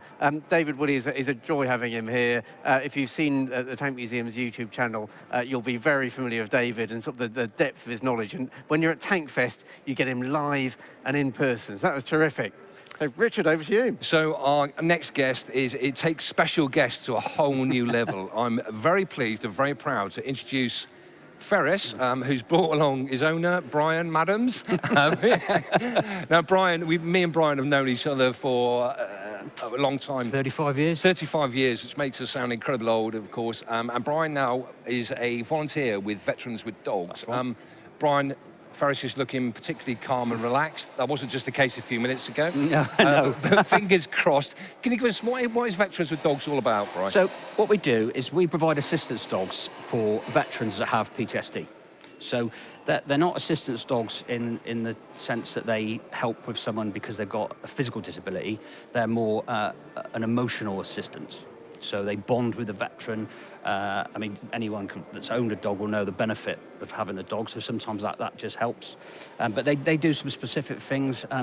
That they're trained to spot the tells if someone's having like an anxiety episode, so they'll bring them back to earth, as it were. It's called grounding. When you say the tells, you mean the sort of... Like a twitch of the hand, okay, rubbing of the head, something like that. And the dogs will spot that. I mean, that's one of the real cool things of PTSD, in that someone could be in a real bad place, but from the outside, they just look normal. But not to the dog. The dog will see that, and the dog will intervene gently and just ground them and bring them out of it. They sleep in the same room usually, so they'll spot nightmares. So they'll wake their partner up if they have a nightmare. They'll do things like fetch meds in the morning, because it's quite common. Wow. People with PTSD are not too good at taking meds, so the pooch will go and get the pills, bring them to the partner. And generally, they just bond and learn to help. They learn what their veteran needs. Cool. And that's what they do. And how did you and Ferris get involved? So I took early retirement a couple of years ago. We didn't have a dog at the time. We wanted a dog, so we got Ferris. Our trainer, Sue Watkins from Connected Canines, she volunteers at Veterans with Dogs, because almost all our trainers are volunteers, so she told me about the charity. My own brother-in-law, John, he's suffered himself. He was at combat stress and saw about the charity, so he kind of put me onto them. And then I got in touch, and here we are now. I'm a volunteer for them, along with Ferris. Is Ferris always this well-behaved, Brian? Always. You can't see this at the moment, but what we've got is there's a lot of people around the stage now, and as soon as Ferris came on, it was nobody else wants to talk to anybody or anything. It was all about Ferris. So can you tell something about how the dogs get trained? So they do puppy skills, socialising for a year.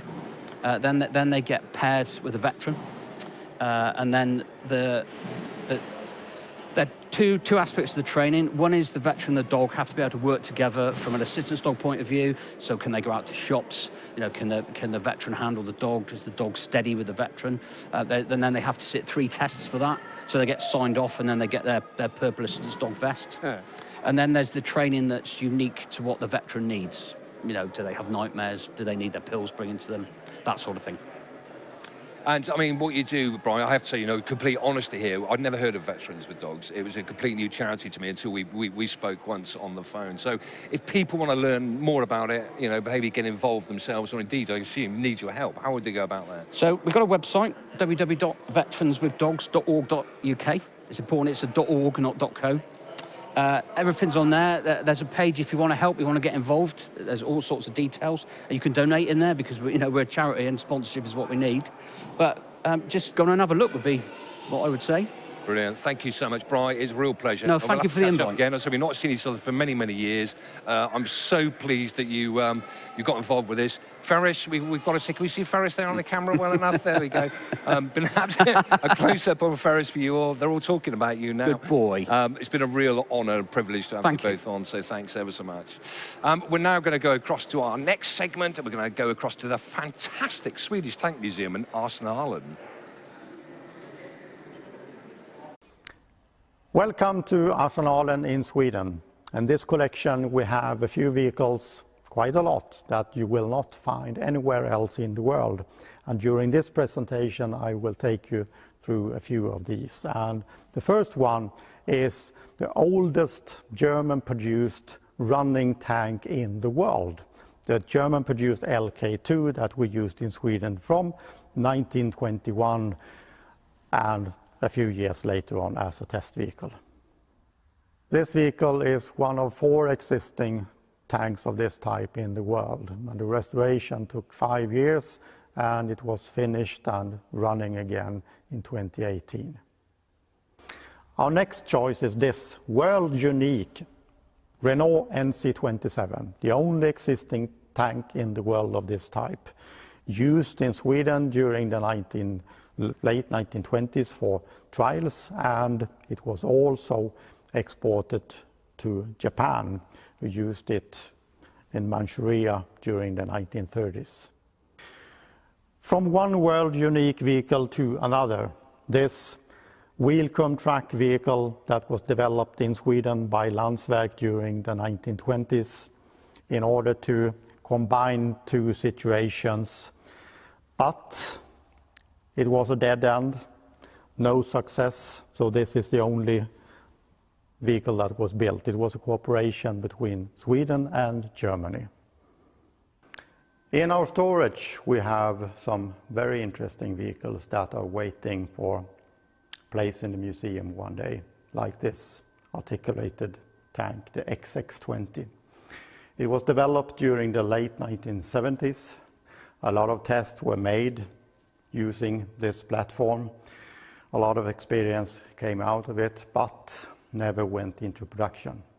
But one day we hope that we will put this and some other interesting vehicles on display in the museum.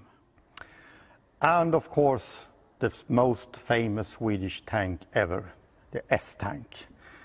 In my opinion, the most fascinating tank ever built. So much effort put into this project to make the perfect tank. A vehicle that can be fully operated by just 1 crew member. I just love this tank.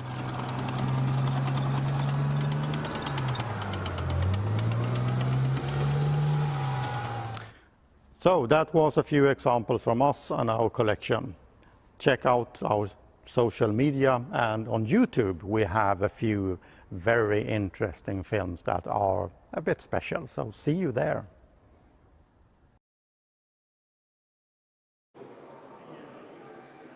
What a great video. I have to say, the Arsenal collection is one of those museums, not enough people know about that museum. And Stefan and his wife Karen have been tremendous supporters of the Tank Museum over more years than I even cared to think about. And they're really important about why we've got such a good Swedish collection here.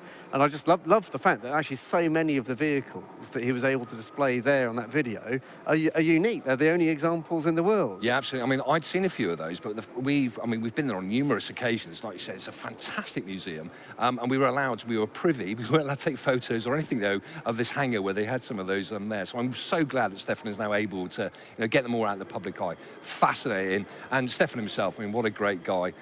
Absolutely fantastic what he does. I love his videos. His videos are always super informative and entertaining as well. And I have to say a huge thank you to Stefan, because last time we were there, he allowed me to drive the S-Tank, which was a complete and utter honour. I was absolutely useless. I found it really difficult, but it was great. And anyone who hasn't seen their YouTube channel, if you haven't seen it, you've got to see Stefan doing his Swedish chef impression from the Muppets, because this is, bear in mind, this is a distinguished director of one of the world's most important tank collections, and that's the context for his Swedish chef video. It's just awesome. And the collection, it's in a lovely part of Sweden, easy to get to from Stockholm, and some cracking things in there. So now we're going to go across to part 2 and continue our journey with the Sherman Stories, looking at the iconic Firefly. South Africa and on the Eastern Front. They performed well and became worthy opponents of the German Panzer IIIs and IVs. But when faced with Tiger Is, the designers were forced to make radical improvements to the M4.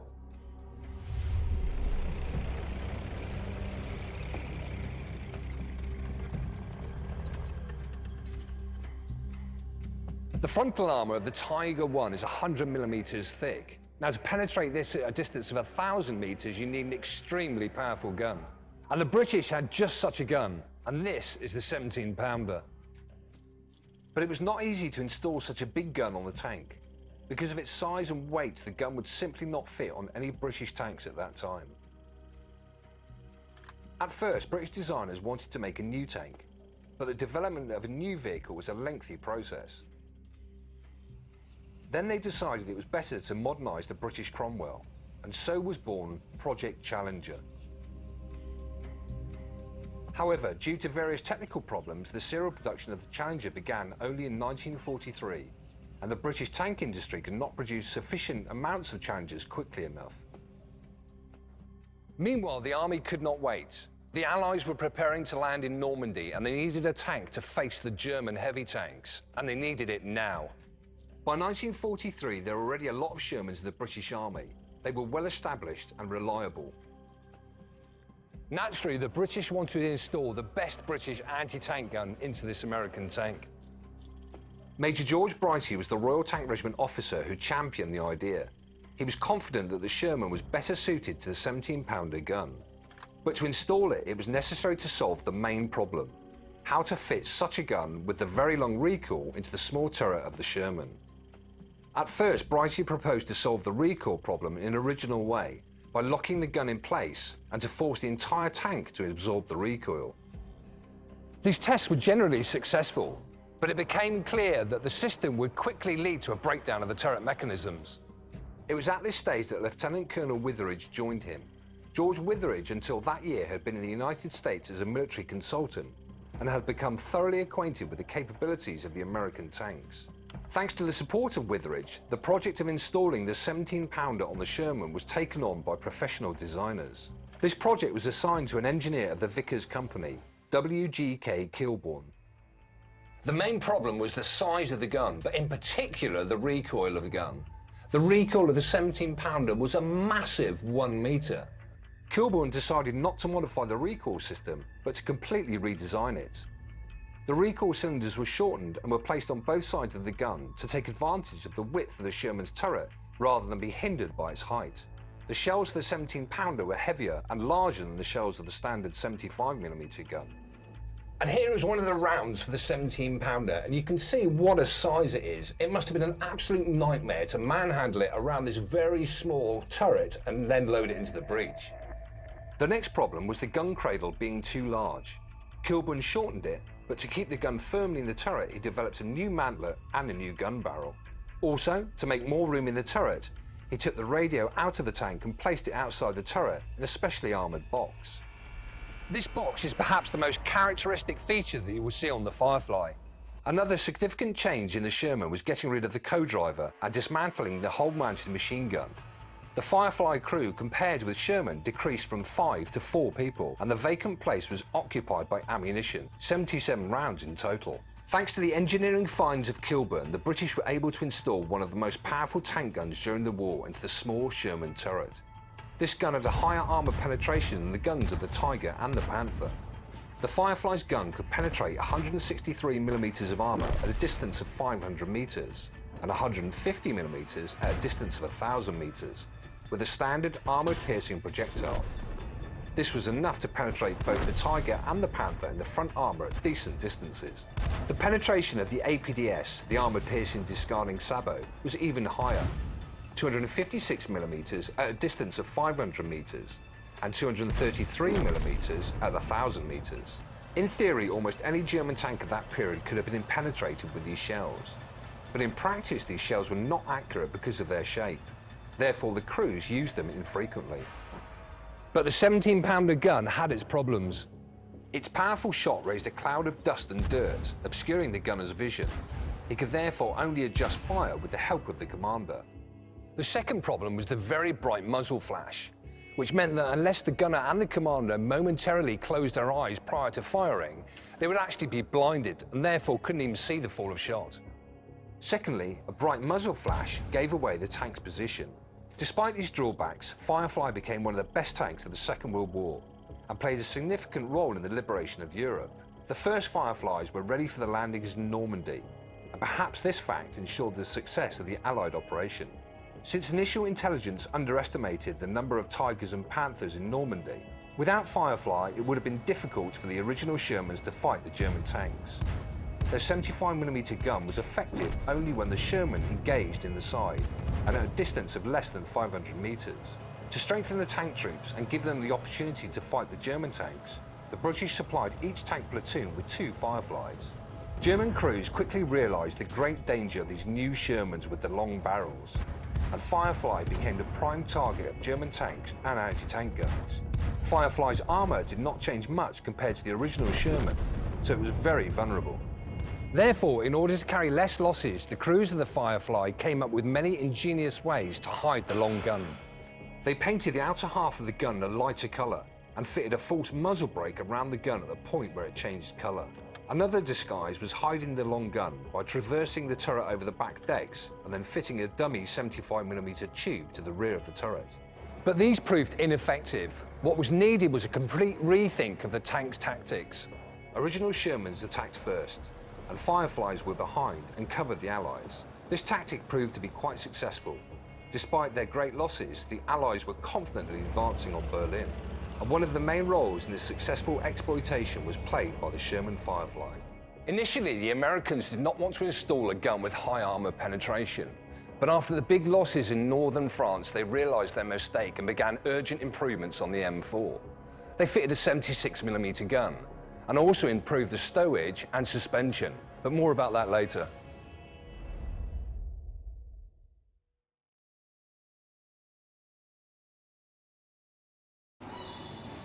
And for me, a tank which needs absolutely no introduction whatsoever, I feel, because really the barrel says it all. It does indeed. This is the tank from the Fury movie. Brad Pitt and all his little mates have been in this tank. It's and this is what, and for us, before the Fury movie, this was our run-around Sherman. This was the Sherman we used for our daily displays during our tanks and action shows for families. It was the way we introduced kids to a running Second World War tank. But it fitted the model that David Ayer wanted for the movie. And after a long discussion, we figured actually this is a movie we want to be part of, because this is about taking the story of Second World War tank crews to an audience, tens of millions of people, and we wanted to be part of that. And in the film, of course, this tank takes on Tiger 131 and slightly bizarrely comes out on top. Funny that. Now, of course, if you want to take command of an iconic Hollywood legend, Fury is for sale in-game, as well as the iconic Sherman Firefly. And don't forget, with every purchase of one of these TANKFEST specials, we're donating part of the proceeds to help support the Tank Museum. Both the Firefly and Fury are tough and punchy, making them feared opponents on the battlefield. The strong turret offers good protection, whilst the 76mm gun gives excellent damage per minute and handy depression angles that are ideal for playing the hull down. So, Richard, what was the experience like for yourselves and the staff working then on a Hollywood production? It was quite surreal, to be honest. For me, it's an industry I'd never had any contact with at all, and it just works differently to anything I'd seen before. The scale of what these guys are doing, the creativity of how they're doing it. Brad Pitt coming to your workplace is a strange experience. I did learn the lesson of the conversation that you have with your wife when Brad Pitt visits your workplace isn't the one that I tended to have, which was, Brad Pitt was in again today. Apparently you're meant to say, Brad Pitt's coming tomorrow. But then the restraining orders kick in, and it all gets terribly complicated. But no, it was great, and actually, Brad was an absolute gentleman. He was really nice to work with. He was down to earth, and he was a proper professional. The whole experience was just terrific. We loved it. And now it's time to go live again across to the arena to see the British Army display. The Army still trains, came here in World War I. This is where, if you're going to become a young tank crewman or work on an armoured vehicle, operator, gunner, etc., this is what it goes on. And to do that, we need instructors like Chris here, and he'll tell you, yes you do, come on, nod your head, and he'll tell you a little bit about what goes on. and some of the other nerdy things on these modern vehicles. We all see them, but do we know what's really going on there? Why do they look like the way they do, and what's happening? And I'm conscious of the time, because if we don't start talking soon, we'll run out, go over into lunch hour. Thank you. Thanks, Ed. Thanks, Ed. So the first vehicle we've got on is designed by a company not that far away from here, down in Honington, a Supercat. It's got lovely little bits of newish technology from all over the place, and it was to meet a requirement for a long-range reconnaissance vehicle that was going to be used out in Afghanistan. And what we ended up with, this vehicle becomes called the Jackal. It's got a weapon station on the top that you could fit a GPMG, a 50 caliber Browning. You can put a 40mm grenade launcher on. Again, another crew member there. And the idea is, you look at it, it's got fantastic all-round visibility. So that idea of using the human eye to see what's going on around you, hence the open top. Some form of armour protection there, and a very clever suspension system. But you can tell me all about this. Oh, Roger. So the suspension system on the Jackal is quite clever. It's able to raise and lower. So it's 3 positions in a fully lowered position. It's all the pressures off the system. Originally, it was designed by Supercat to fire from this position, so it gives it a more stable platform. In it didn't really work that way, so we normally fire it from the intermediate position, as you see now. Intermediate position is what we use for cross-country, and the fully raised position then is what we do on motorway driving. Suspension is the stiffest, and travelling at 80 miles an hour down the motorway, you need really stiff suspension. And this has got a long range, hasn't it? That's the idea behind it. Yeah, it's got a range of 800 kilometres, which is, compare that to Challenger 2 on a good day, around about 550. It feeds into that strategically mobile wheeled platform. Now, they also do a 6th wheel version of this, whose name we couldn't remember the other day, but it's called a Coyote. Coyote, we remember that now. Called a Coyote, and that can act as one of those supply vehicles as well. So when these guys are heading off, if they're going on a 2-3 day mission, deep behind enemy lines, etc., or in terrain, that's the other thing, the off-road capability of this as a wheeled vehicles. What we tend to say here is tracks will get you places wheels can't go, but that difference is closing up pretty much all the time.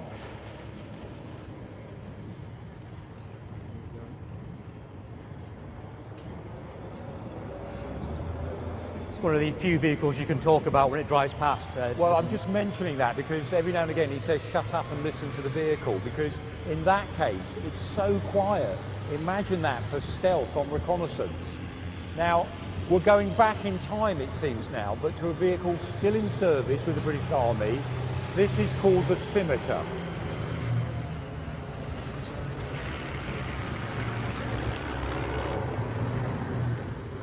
Now, the Scimitar, part of that CVRT family of vehicles designed for British forces in the 60s.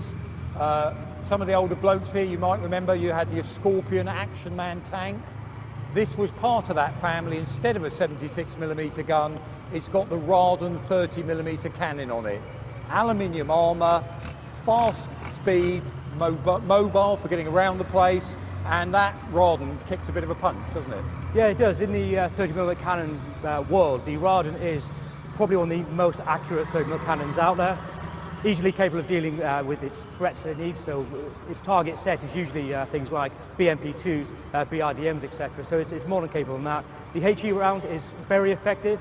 We teach that it's like throwing a hand grenade 5 kilometers.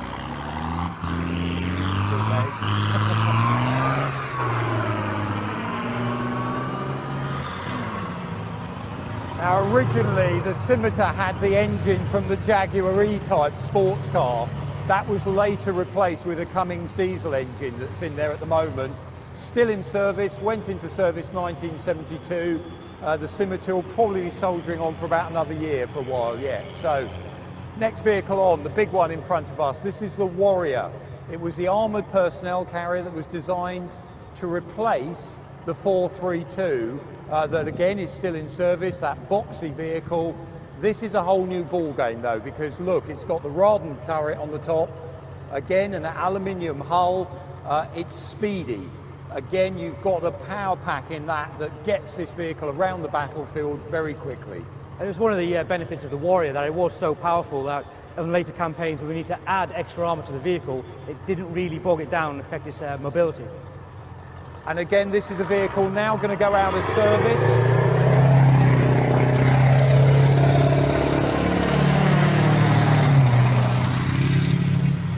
It'll be going out of service in a couple of years' time.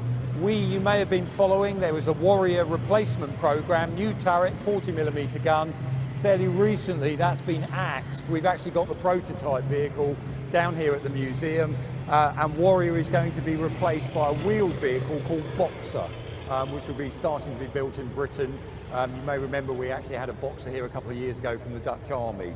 But the whole thing about Warrior, that engine, giving it the speed, not only to keep up with Challenger 1 and then Challenger 2 on the battlefield, but speed as well as a defence mechanism. So for the infantry in the back, the fact they moved like lightning to where they were needed, debus out the rear door, finish the attack on foot, and with a 30mm Radon cannon, that's quite a bit of suppressing fire that goes down on top of it. That's what makes the Warrior and armoured infantry unique among the APCs, etc. Is that operational tempo. Armoured warfare is all about operational tempo. So if the guys are taking the time mounting up, dismounting, etc., you lose that tempo and therefore you lose the battle. That's what's unique about Warrior. And it may well be that we're always talking about things like that Scimitar that's over there, the Scimitar 1. We have a Scimitar 2 in service at the moment. We're waiting for Ajax. That's going to be the next big recce vehicle. And if you've read in the press, they've got problems with it at the moment. It'll probably come in the end. We may be using Warrior as a reconnaissance vehicle meanwhile, because it's so fast and very agile.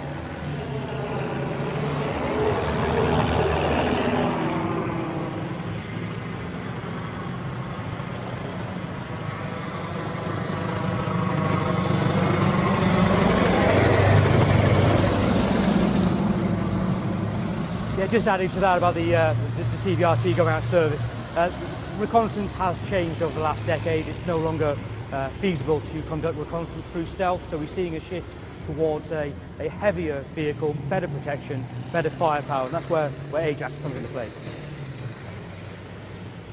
So I mentioned about speed, mobility. You can see it going on there as these vehicles tear around the arena. We obviously, with our historic collection, even though we could sometimes drive them a bit faster, we're trying to preserve them. This lot, they're in-service vehicles. The spare parts within reason are available, therefore the soldiers can drive them as they do. The driver was told off yesterday for going too fast, so I'm just egging him on.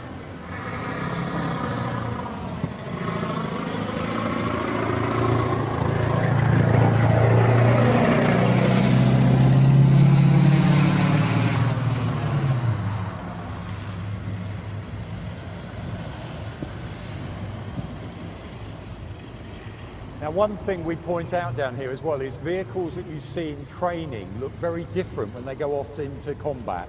So these are almost the vehicles in their naked state. And just mentioning there, Chris mentions about when you add on armour to vehicles. Think of yourself, if you're 10 stone in weight, add another 10% weight to you, and that's going to weigh you down a bit, and that will slow you up. And that's exactly what happens as well with armoured vehicles, where what ends up happening is if we put too much extra armour, extra bits on them, it ends up making them that much slower, or they wear out quicker. So what they try and do is, if you add armour, hence bar armour, because it's like a cage, it's thinner, it's lighter, than adding blocks of, whether it's steel or nowadays reactive or laminate armours as well. That's one of the other things that you always have to think about. The bigger the weight on that vehicle, the slower it's going to get. So coming in now, we have a Foxhound and a Mastiff. Mastiff being an MRAP, so mine-resistant, ambush protected.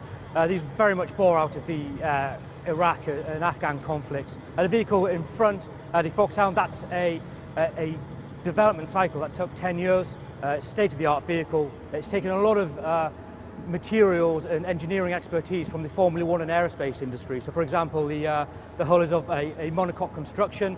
Not much metal in there, that's all composite materials to keep the weight down. It's a very effective and reliable patrol vehicle. And if you look at it when it drives past, the Foxhound, that's that first smaller vehicle, it's got a V-shaped hull. And again, we used to call it mines. Nowadays, they call them IEDs as well. Same thing, something buried in the road that's going to blow up when you go over it, or triggered nowadays by by somebody else. That V-shaped hull you'll see on Saracen, Saladin, it's not a new idea, but the point behind it, when the blast goes off, you don't want it captured under your vehicle because it might slip you over. So if the blast goes up the side, you're going to survive, and that's very important. On the Mastiff, sacrificial boxes. It doesn't matter if they blow off, as long as the crew are okay inside the vehicle, that's all that matters. And again, you can see that bar armour, those cages around the outside of the vehicle, as well as a weapons station on top. Sticking with the protection of the Mastiff, the wheels, etc., are designed to fly off as well to keep that V-shaped hull intact. And it really does do what it says on the tin. In Afghanistan, they were hitting some absolutely monstrous IEDs, and the crews were just coming out slightly battered and bruised. So it really does what it says in the tin. So crew survivability, again, it's another one of these things. You look through the history of armoured vehicles, there's some where it looked like they didn't give a monkeys about the crew. And again, we're in an age now where obviously making sure the lads come home is so important. So that idea of the protection levels on some of these vehicles, and look at the way they've grown. We all talk about miniaturisation, but these vehicles seem to get bigger and bigger all the time because of that protection we have to put on them. And again, with this Mastiff here, if you look in our Afghan display, you'll see people who served on them, the stories, and with a lot of what was called UORs, urgent operational requirement, it was literally 1 week out in theatre, there would a message come back. I spoke to one of the guys who was working on Mastiff.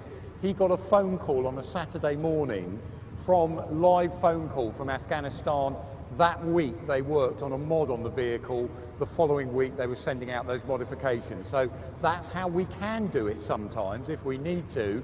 What seems to happen though is when the vehicles come back in fleet, we seem to slow down somewhat. Yeah, you compare and contrast that procurement cycle of UOR with some of the core procurement cycles. We see some vehicles taking the best part of a decade to come into service. And I think that's a lot to do with the risk, trying to keep the risk down and get the vehicle right in the first place. But sometimes it's just a good thing to get it in quickly and fix it later. Are we keeping Mastiff in service? Is it going to be in service, or is it one of these ones only for that campaign? No, that's come core as well. Mechanised infantry use this, and they're going to keep using it until Boxer rolls out as well. So we're going to see a large fleet of Boxer.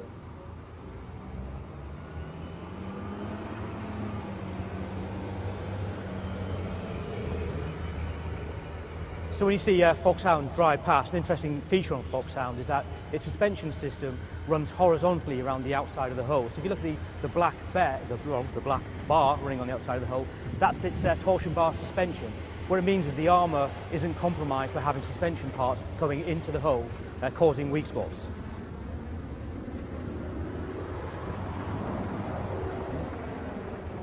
Now you might wonder what these little boxes on the front of some of these vehicles are, and you can see some now they've got mounting on cameras, some are what they call ECM equipment, electronic countermeasures. Now obviously we'd love to tell you all about what's in those boxes, but then we'd have to kill you afterwards. Obviously it's still top secret. We don't want to let the bad guys know what these vehicles are capable of. So those are the sorts of things as well. I know it sounds obvious. When you go and talk to the soldiers later on, they're at a point, but they're not just trying to sort of like fob you off. They just, obviously, we don't want the bad guys to know exactly what all these vehicles can do. The armour on Challenger, still officially secret, and that's part and parcel of the game, that there's no point giving everything away until you really have to.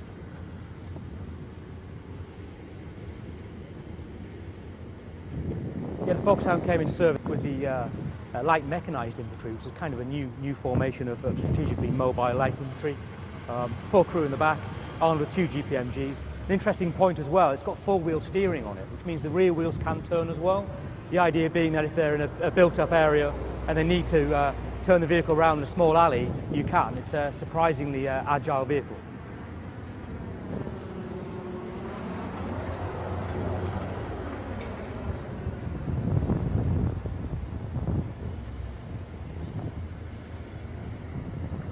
Now again, even though with all these new vehicles, much of the training for them going on down here at Bovington, do we still need a tank though in the British Army? That's a question that again comes round time and time again.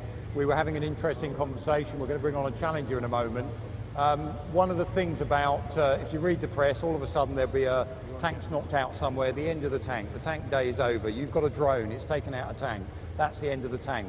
Look at the history in that museum over there. It's a consistent history of the end of the tank.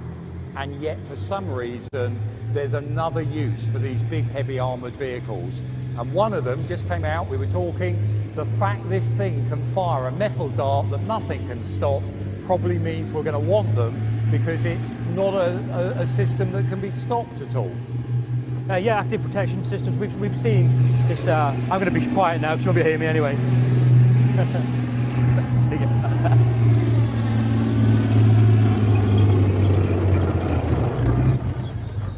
I stepped out of the way because I know who's driving that.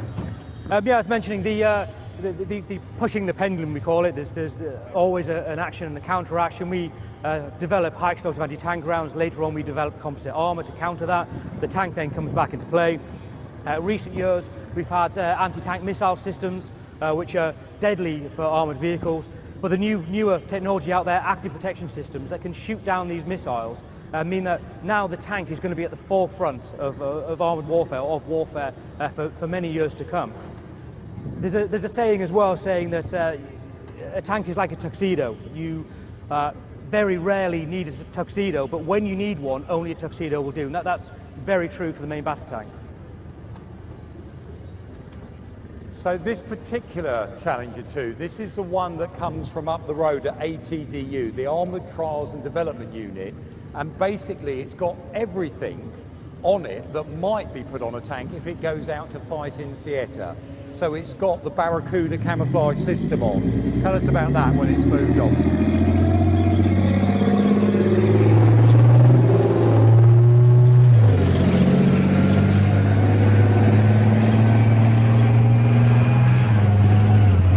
So the Barracuda camouflage system was originally intended to mask the vehicle's thermal signature.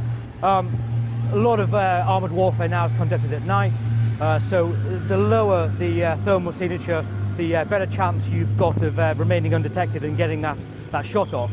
But it also has an added benefit. We got this issue to us while we were in Iraq, and it reduced the temperature inside the vehicle to a more sort of bearable standard, so we were grateful of that. And there, what you've just seen as well, it puts diesel on its hot exhaust, and that creates that smoke screen. So it can fire out smoke grenades, creates a, what's it called nowadays? Oh, it's a multi-spectral smoke grenade. Multi-spectral smoke grenade. You can't see through with lots of different things, but it also can do that. And again, it hides you from the enemy. Simple things that are still very useful. Yeah, it's also good for hiding, but we've also found that if we're going to put a deception in, if you put one of these on or behind a hill and run its smoke generators, the enemy doesn't know how many vehicles are there, so they end up sort of taking that as a deception, so it's a good tool to have. And the other point that we always try and make when we're here, when this thing goes past, you won't hear me, but think of yourself as an infantryman in a trench, and this is coming towards you. One of the things about tanks, they have a certain symbolic power as well as having that fear factor. And that's true right from the very first tank attacks. We've got the Mark 1 in there in our trench display, right to the modern era today. Look at this thing, it's very frightening.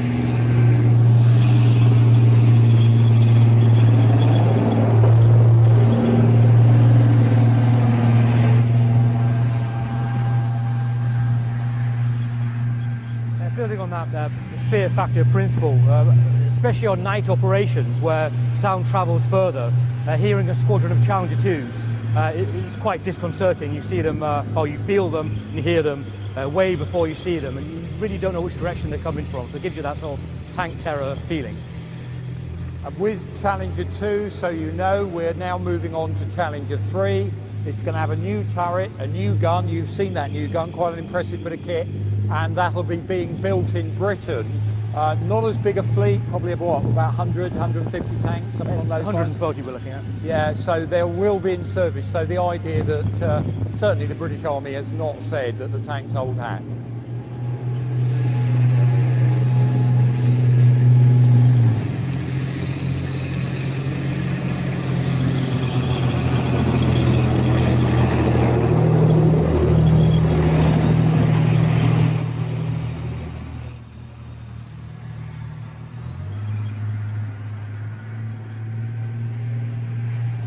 mentioned yesterday that you can always judge an armoured vehicle by how it looks. If it looks mean, it looks the part, it really is going to be effective. And I think Challenger 2 really does look like a mean piece of kit.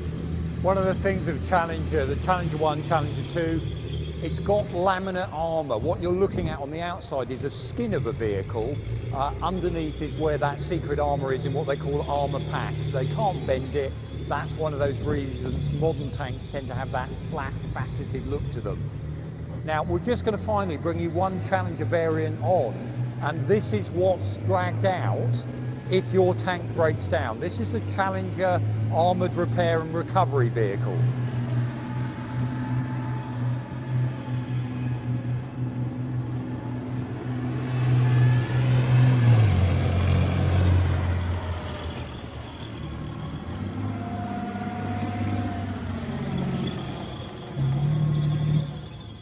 Now what you get with this vehicle is actually underneath it is a Challenger 1 hull that they put the Challenger 2 running gear in. They build up the superstructure. You've got a lovely dozer blade, ground anchor on the front, a winch. You've got a crane on the back so you can do pack lifts, in other words the engines out of other vehicles, and you can carry a spare or tow behind you a trailer with spare engines in. But an impressive bit of kit, isn't it? It looks the part again as well, doesn't it? It is a pretty scary looking vehicle, a little bit ugly, but she's got a great personality. Talk about that winch then. The winch on the front is able to pull 50 tons straight off, but if you put an extra pulley in there, it's able to lift 100 tons. So it shows you the force that can pull. Once it digs its blade in, it can really pull a lot of weight.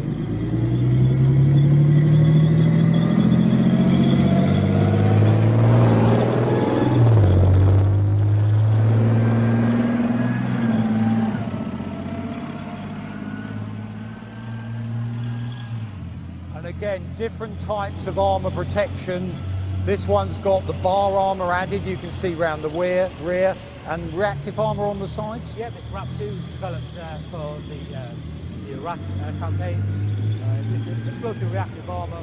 The idea is to defeat heat warheads. It's perfectly capable of stopping an RPG, which is what its main threat was. One of the big things that, again, for modern vehicles, they're bound to be used, you know, they train on Salisbury Plain or Battus. Truth is, they're likely to be used in urban or semi-urban, hence the need to put protection now all around the vehicle rather than the old Cold War days. You knew the enemy was over ahead of you, and therefore the main protection of the armour was on the front. Now the guy might be jumping out the street behind you with an RPG. You need protection the whole way round. Hence the bar armour and that extra armour, and they're even putting armour on the tops of vehicles now as well.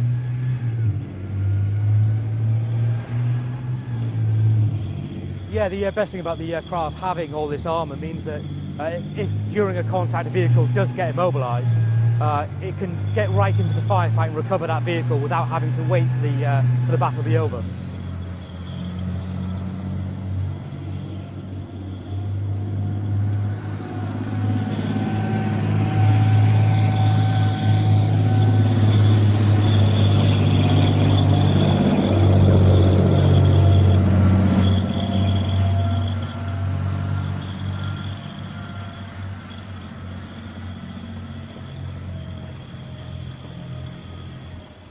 Yeah, the vehicle's crewed by Remy, a special breed of Remy, the Rekimax.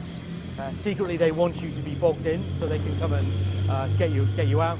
They're a strange breed, people who like to wade up to their waist in mud and play with chains, etc.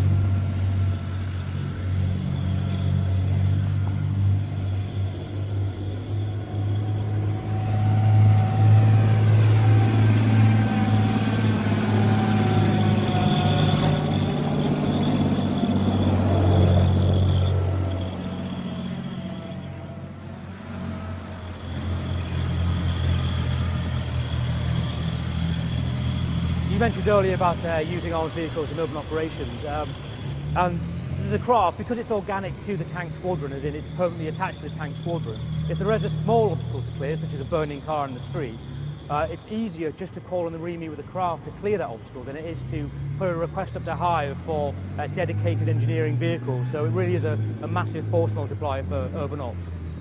And again, you tend to protect these vehicles because, again, your engineering assets, vehicles like this, are going to be very precious to you. Yes, what you do is you have a critical target list you issue to all your tank crews to say, if you see this vehicle, you need to kill that. For example, if you see a bridging asset, that's the top of the list, because as soon as you take out the enemy's bridges, they cannot cross rivers.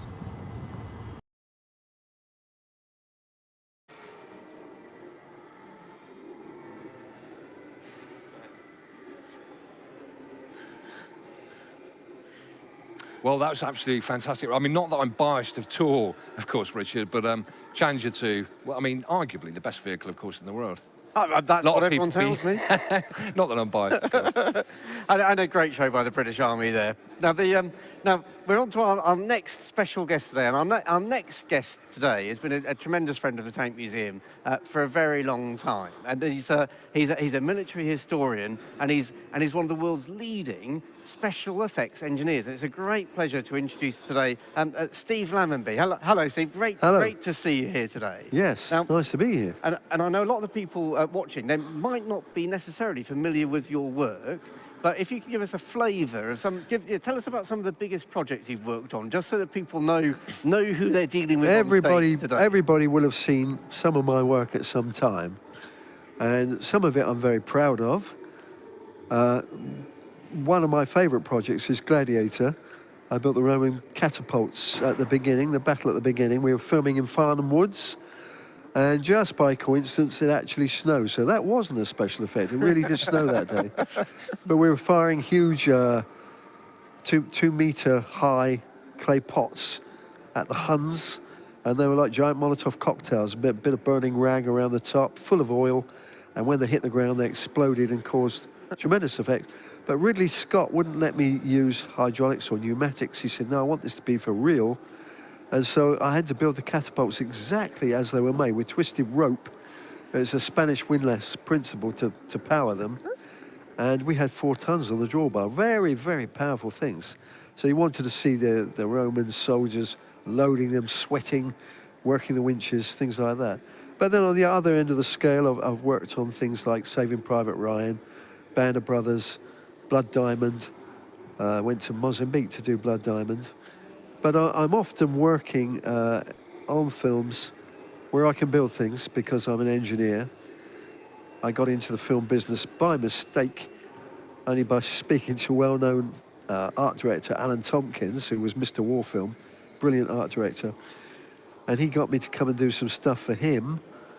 But and what I particularly like doing is building tanks. Of course. Because, well, all the major Hollywood films didn't use real German tanks because they were so rare. And any collectors got them. They don't seem to want us to set fires to them and blow them up for some reason. So, what gives? So I thought, well, I've got to get all the plans. I've got to, and I did come and see you when I was doing Ryan to measure the Tiger up and make drawings and then start to build them properly out of steel, because you have to blow them up and burn them in films. So that's what we did. And so when you say Ryan in this context, that's not just some guy Ryan, that's Saving Private Ryan. Saving Private Ryan. And then Band of Brothers, of course, that led on to Band of Brothers. But Band of Brothers, I was on that for a solid year. And I felt like I'd been through World War II at the end of that. But really, really, it's an amazing series, Band of Brothers. Everything you see in it's true. It's a drama documentary, really. Because Captain Winters came over to see us, and he gave me his diary. And his daily diary, well, a copy of his diary, not the original, of course. But everything that you see in Band of Brothers actually happened and is in Winters' diary. And so we had to get that as accurately done as we could. And so I'm building German armour for that we can blow up and use. We had to build a Cromwell, actually, re-engine a Cromwell, because British tanks are quite rare as well now. Steve, when you're involved in these, I mean, you mentioned 2 absolutely iconic things there, Band of Brothers and Saving Private Ryan. When you're involved in it, do you ever think the end product is going to be, what it is? Well, it's a funny thing, but when you work on films and you work on them doing the detail that I did, first you watch the film to see how it worked out. Was your special effect good enough? And you're watching all that. And then I have to go back for a second time, which I did on Saving Private Ryan. I went back to the cinema all over again just to watch the film, because it hasn't sunk in the first time. I haven't seen the film because I'm watching my bits. So that's what happens. I don't know if actors are the same. I'm sure they are. I'm sure they are. Yeah. Steve, it's great having you here again at TANKFest. Thank you again for all your support to us. I'm sure we'll be seeing lots more of your projects again in the future. And I'm sure you will. I'm sure we'll be seeing you here in Bovington again before too long. Now, we're here still live at TANKFest 2021, here on the World of Tanks stage in Bovington in the south of England. And next up, we've got another one of our friends and European museums joining us. We've got Franz Brodel from the Museum of Military History in Vienna. He's going to be talking about his favourite tanks.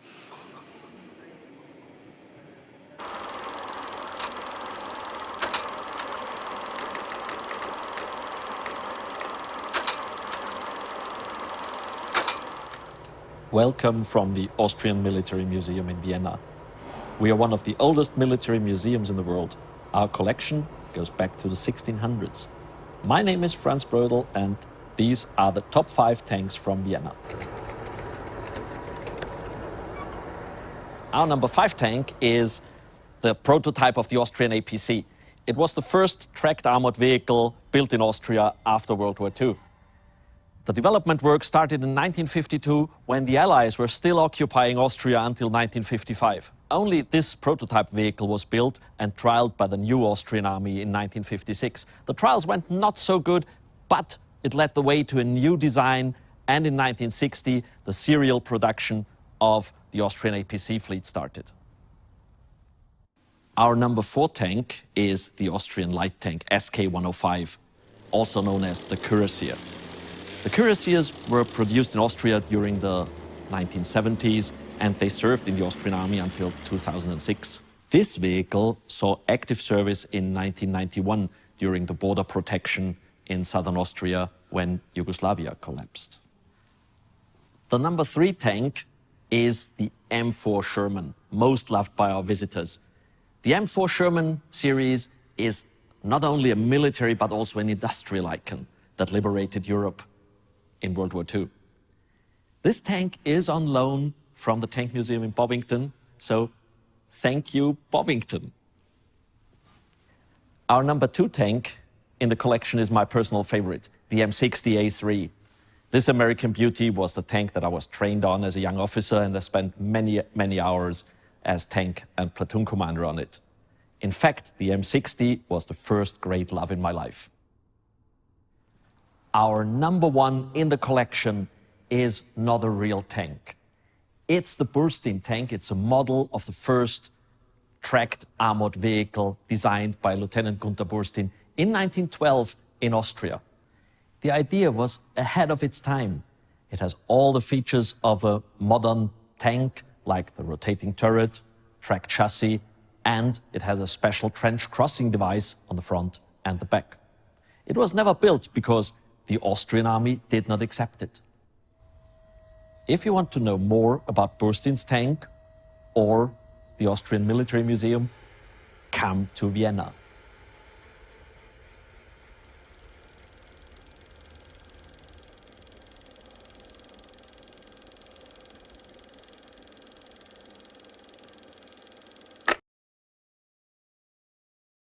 So John Thank you, Franz. I've got to say, that museum looks phenomenal. Of all the museums I've not yet visited, that's the one that for me just stands out. It looks just tremendous. And Franz himself has been another great supporter of the Tank Museum here. One of the bizarre features of the effects of COVID is that we've actually been able to ask more people to help us out. And everyone's more familiar with all this Zoom stuff and that kind of thing than we ever were 18 months ago. And one of the things we've been able to do is actually reach out to Franz, because he's a serious expert on some of this stuff. And Franz is actually now one of our advisors. So he regularly tells us what we ought to be doing instead of just what we're doing now, which is actually incredibly helpful. So thank you to Franz. Anyone who's in Vienna, do pop in and see them. This place just looks wonderful, and you should go and see it. And you could probably hear that we are actually live. There's just proof of it in there. Without further ado, we're going to go straight over to our next instalment of the Sherman Stories. Initially, the USA developed and produced M4 tanks mostly for the Allies. But in December 1941, following the attack on Pearl Harbor, when America entered the war, they also needed tanks for themselves. After the unsuccessful meeting of the M4 with the Tiger in North Africa in February 1943, the British and the Americans began to address this problem in different ways. The British military, with minimal changes, installed on the Sherman their best anti-tank gun, the 17-pounder. And the Americans had time to make a new turret for their 76mm gun. But first they had to persuade the military command to actually do it.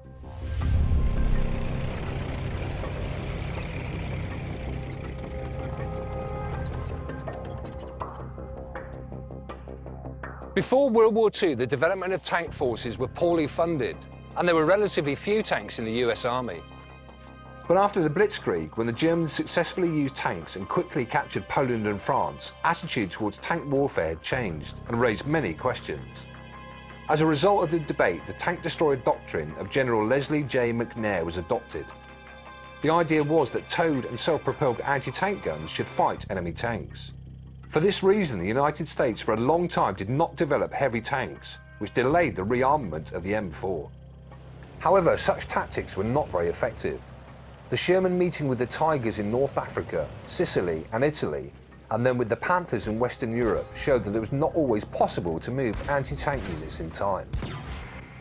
Therefore, in the autumn of 1943, the Armoured Board requested the modernisation of thousands of M4 tanks with a new weapon, capable of penetrating the Tigers and the Panthers at a comfortable distance of 1,000 metres. And this was in order to prepare for the landings in Normandy. However, the Army ground forces were once again against the idea and did not allow the modernisation project in time. The position of General McNair remained the same. He believed that the destruction of enemy tanks was an artillery and tank destroyer task, and the use of guns with high armoured-piercing capabilities would provoke tank-on-tank battles, which would distract the crews from their main mission, that of supporting the infantry. Unfortunately, history showed that such a decision was a mistake. The number of Tigers and Panthers in France was greatly underestimated. The M4 constantly met with German tanks and found themselves in difficult situations. Only in the summer of 1944, after heavy losses in Normandy, did the military begin to urgently re-equip the Shermans and install a 76mm gun. But this weapon technically could have already been installed in August 1942. The gun had serious drawbacks. To compensate for the weight of the longer barrel, it was necessary to install a counterweight in the back of the turret. The designers suggested that the ammunition could be placed here. However, this option did not satisfy the armoured force. The new gun took up too much space in the small Sherman turret, and the shells were much larger than for the 75mm gun. This greatly reduced the combat effectiveness of the crew, and most of all, the rate of fire. It became clear that the Sherman needed a new turret. At this time in development was the T-20 tank, whose turret was larger, and there was enough room inside for the 76mm gun. In May 1943, the prototypes of the modernised M4s with the new turret and gun were successfully tested. The US's 76mm gun had the same drawbacks as any high-velocity guns. The shot was accompanied by a very bright flash and raised a large cloud of dust, which made it very difficult to see whether the round had hit the enemy. It was also difficult to correct the shot. But this drawback became less important right after the landings in Normandy. For the crews, it was more important to have the ability to fight the Tigers and Panthers. Because of the new turret and the new gun, the tank became noticeably heavier. This worsened its manoeuvrability. The solution to this problem was the new HVSS suspension, the horizontal volute spring suspension, and the installation of wider steel tracks. On this suspension, the buffer springs were moved from the vertical to the horizontal position. Despite the fact that the new suspension and steel tracks increased the weight even more, the specific pressure on the ground actually decreased due to the width of the new track, and therefore the manoeuvrability increased. The new model with this suspension received the designation E8, more commonly referred to as the Easy 8. The main feature of the Sherman was its relative simplicity of modernisation. Tanks damaged in combat could not only be repaired, but also upgraded by the use of a special kit. The first version of Shermans, released in 1942, received the nickname of Ronson, named after the famous lighter. Now, this was because of the very vulnerable storage of the ammunition, which was located in the very vulnerable sponsons just above the tracks. It meant if the tank was hit by enemy fire, there was an extreme likelihood that the ammunition would cook off. In later Sherman versions, designers moved the ammunition stowage to the hull floor. But the main thing that reduced the fire hazard was a new wet stowage, with water jackets surrounding each stowage bin. It greatly reduced the chance of fire after a hit. The older variants had improved armour, but the tank still remained a medium tank and could not be compared in terms of protection to the German heavies. To increase the protection against anti-tank weapons such as the Panzerschreck, the crews tried to strengthen the armour themselves with improvisation. This included sandbags, spare track links, concrete, wire mesh, or even wood for increased protection against shape-charged rounds. By the end of the war, the later version of Sherman was very different to the original. At long last, the Sherman was becoming a serious threat to the Tigers and Panthers. The initial velocity of the armoured-piercing projectile was 780 metres per second. The shell penetrated 101 millimetres of armour at a distance of 900 metres. This made it possible to penetrate the German tanks at a much safer distance. Now, you may have noticed that this vehicle was actually a movie star and was the main star of the hit movie Fury. Now, in the movie, this vehicle played an M4A3 EZ8, but actually the vehicle shown here is an M4A2 EZ8. The Shermans went through almost the entire war and without doubt played an important part in the Allied victory. But in the last few months of the war, far more modern tanks began to appear, which far exceeded the Shermans' armament, armour and mobility. Shermans, like honourable veterans, gradually retired. They were either handed over to Allied countries or used to train recruits. Now, you may think this is the end of the Sherman story. However, in the mid-1950s, the French give them a new lease of life. More about that in the next episode.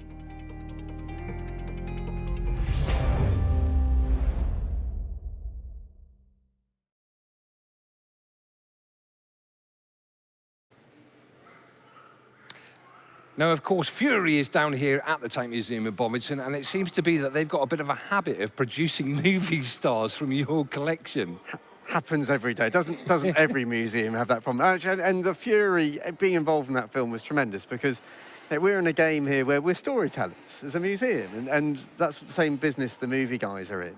And this is just another way of taking our stories out to people who might never come through the door of a museum. So it was really exciting to work on that project. Yeah, and Brad Pitt came to my workplace, which finally got me some sort of credibility with my wife. Although I didn't introduce her, which that spoiled it all. But that's another story altogether. Anyway. Next up, here at TANKFEST Live, is another one of our guest presenters. And again, this is the joys of being able to do this stuff online, that we get to do stuff that we could never do physically here. So our next guests are the Museum of Military Equipment in Spain, and they're going to talk about their top fives as well. Welcome to the Museum of Armour Equipment, MUMA, located since its creation in 1996 in El Goloso base, headquarters of the Infantry Brigade Guadarrama 12th, Madrid, Spain. French patented tank, it served in the Spanish armored units from 1970 to mid-90s.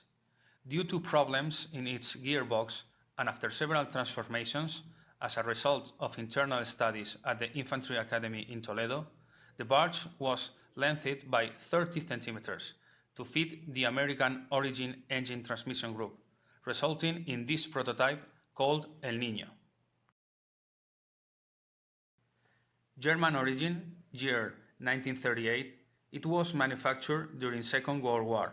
Spain acquired 20 units, 10 of which were assigned to Alcázar de Toledo Regiment number 61, belonging to Guadarrama 12th Brigade.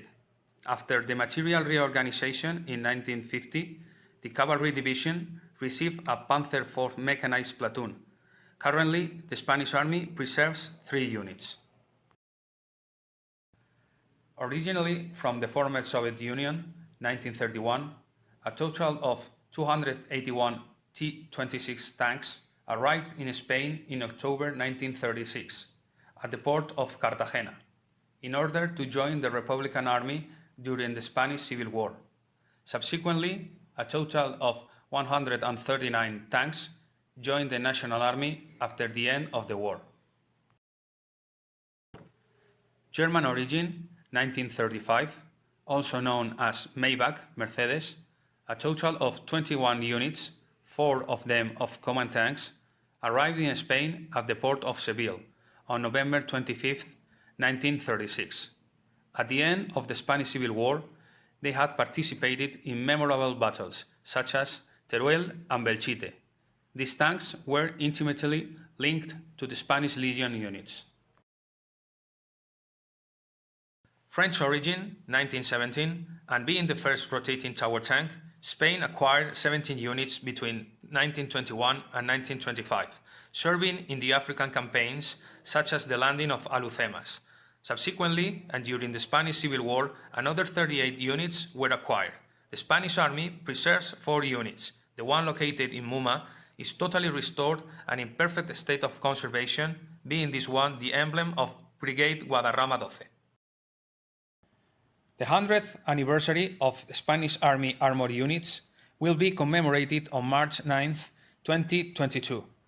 The Museum of Armour Units, MUMA, can be found in its web page.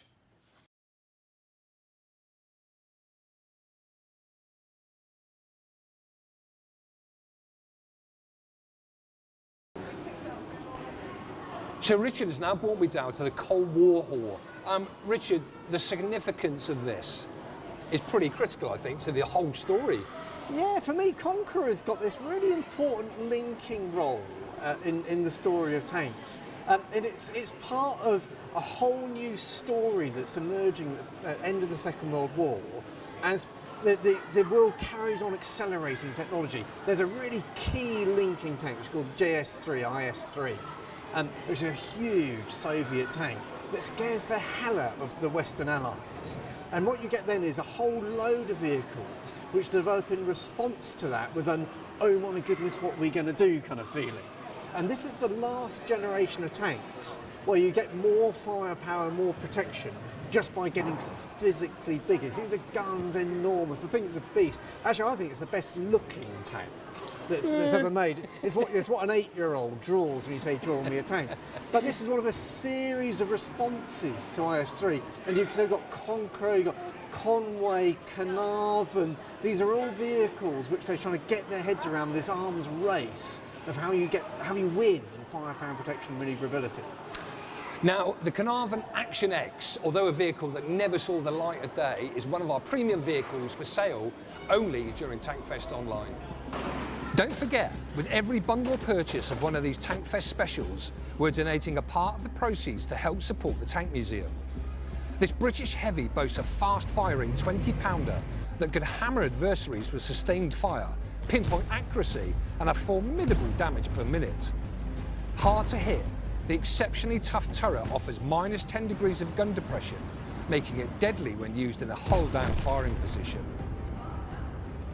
Now, Richard, the Action X is all about the turret. Am I right in saying that part of this prototype still exists at the Tank Museum? Yeah, we've got, actually, at the Tank Museum here, one of the joys of the collection here is its kind of comprehensive nature, that we don't just have vehicles that saw service and vehicles that fought on the battlefield. We've got a whole range of stuff, of prototypes and failed prototypes, which are part of that story, including that turret. And one of the great things we've seen over recent years is kids coming down to the museum, where in the past they'd only be interested in stuff that served in the Second World War, that sort of featured in the Cold War. But now that those prototypes really matter, and you're getting kids coming in with this encyclopedic knowledge of obscure and rare 1950s prototypes, and slightly depressingly expecting me to have the same knowledge as them, which is always a little bit awkward, but hey, we'll skip over that. And now it's time to go straight across to the arena to see Cold War warriors. Well, thank you there, Steve. So we're going to bring on, I know it's getting late in the afternoon, you've all been sitting out there getting quietly cooked all afternoon. I can tell you now, it's worth the wait. These are going to be some big beasts driving around now for you, if the army wasn't good enough. Cold War, we always think of 1945 onwards, perhaps to the end of the Berlin Wall, coming down. Maybe we're in a new Cold War era we might think of today. Why is it a Cold War? Because it's not a hot war. We didn't actually get to fighting on the whole. Certainly in Europe, there were proxy wars all around, Middle East, Far East, wars were fought.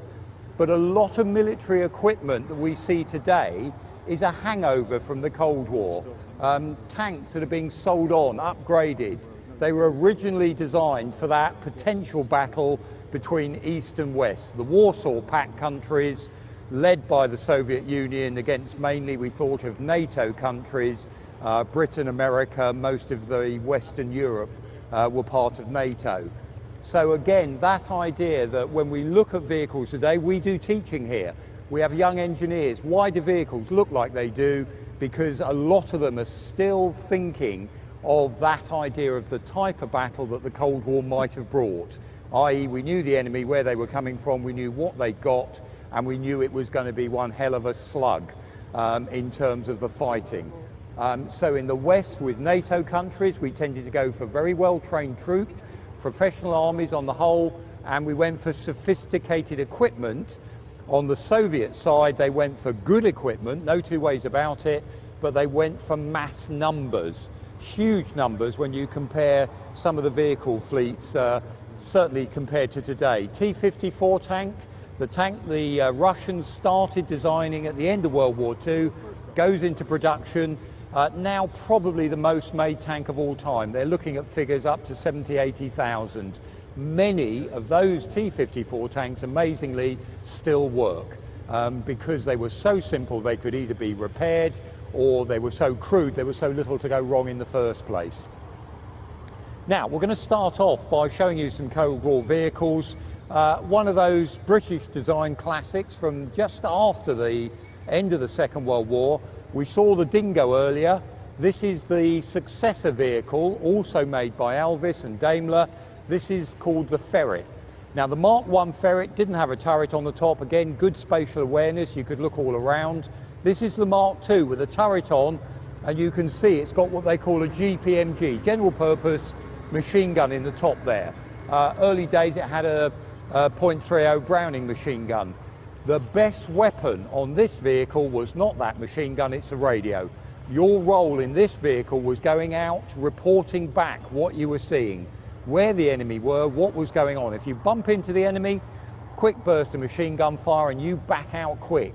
And they gave the Ferret 5 reverse gears as well as 5 forward gears, just like the Dingo in World War II. So you could go just as fast backwards, nice and quickly, get yourself out of trouble. Now, this particular one is in what they call the Berlin urban camouflage scheme. Again, you go back to British forces based in Berlin, in essence behind the East German border, behind the front line. They realised there's no point painting their tanks green. So the commanding officer there came up with this block pattern that breaks up the outline of the vehicle. Think dazzle ships in World War I, and it works really well in urban settings. And not that long ago, the British Army has actually painted some Challengers in this urban camo, because urban is going to be the way of the future as well. So the Ferret, very successful, sold all around the world. The Jordanians, even fairly recently, they were looking at putting new diesel engines in the back, upgrading them. A number of police forces in America have ended up buying ex-British Army Ferrets, and they give them to their SWAT teams. So if someone's holed up in a building, a garage somewhere, some nutter gets in one of these and smashes down the front door so that the weapons teams can enter. Now, at the same time as you doing secretive type of reconnaissance, you can do it another way, and you might want a vehicle like the Saladin. Talked about it earlier, the idea you might have to fight for the information, or in the old days they sometimes described it as kicking the ant-heap. In other words, let's wake up the enemy, make them reveal their positions. And to do that, you might need more firepower. So the Saladin, again, comes into service. It's actually designed in the early 1950s. It's got a partner vehicle, the Saracen armoured personnel carrier. The Malayan campaign was on at the time. They actually pushed the APC version forward quicker because they thought they needed it more. But the Saladin, it's a wonderful armoured car. What you've got there, 6 wheels. So if you lose one by going over a mine, you can still, the likelihood is you can still keep going. You've got a B80 Rolls-Royce petrol engine in the back to give it a bit of oomph. And in that turret is a medium velocity 76mm gun. So about the same size gun as was on the Sherman in World War II, it can fire a range of ammunition types. So you can fire high explosive squash heads if you want to take on a tank. You'd be brave to take on a tank, but you could do it. It can fire things like canister rounds, smoke rounds, you know, real good range of ammunition types there. Very popular vehicle, still in service with a number of countries, certainly in Africa.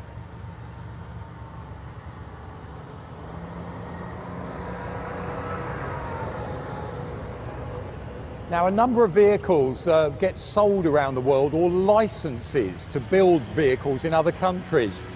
This underneath all this vehicle, this particular one's called a Cougar, but underneath it is actually a vehicle that was designed originally in Switzerland by Mowag. They call it the Piranha. They sold the licenses all around the world. This particular version, built by General Dynamics of Canada, and it went into service with the Canadian Defence Forces, along with an armoured personnel version, the Grizzly, and a recovery version as well. What they do on this, with the Piranha, you can buy a 6-wheeled version or an 8-wheeled version. It's like one of these multi-role vehicles. What are you going to need it for? We'll sell it to you. And in this version, the Canadians take the Scorpion turret and they drop, so the old Action Man tank, they drop the Scorpion turret on the top and they call it a fire support vehicle. So this would end up, it never saw actual combat action, but it ends up being very mobile, very fast like these other wheeled vehicles, but again, just like that Saladin, it packs a bit of a punch with that size gun on it. Out of service now, they have sold some of them on to other countries. The Canadians, very kindly, they gave us one when they got rid of them, so we're very grateful there. Now, another type of vehicle coming on now, we've seen armoured personnel carriers, we've seen those half-tracks from World War II, the 251, the German half-track. We've seen the American, the M16 half-track. And this is what Britain comes up with in the 1960s. It's called the FV432.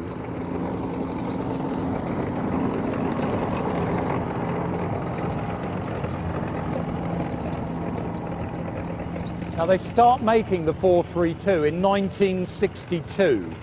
And they're actually, some of them are still in service today. So if you work that one out, we're looking at a vehicle there that's about 60 years old, still in British Army service. Now, they've had upgrades, of course, new engines, new braking systems, and as we were talking earlier, like many vehicles nowadays, if that vehicle was down here at training, it would look like this. When it goes off to fight, that's when they bolt all the extra armour and the extra stuff around the edges. So they're hard to tell what they are nowadays, so many vehicles, because they have got so many things on the outside. The idea of 432, section of infantry in the back, facing inwards. Again, as we talked about earlier, it's to deliver the infantry where they're needed on the battlefield. Mechanised infantry, keep up with the tanks. Tanks and infantry need to work together. That phrase, combined arms, air power, artillery, you need to work them together. On their own, they can be very vulnerable. Together, that's some force multiplier, this phrase they use. It means more when they're together. So there's the 432. Amazingly, some of them still in service to this day. Really, it's an APC of the 1960s, 1970s. Warrior mainly replaced it as the APC role in the late 1980s, early 90s. Now, this is another guest vehicle. You may have seen it earlier on. This is the AMX-13, a French vehicle built just after the Second World War.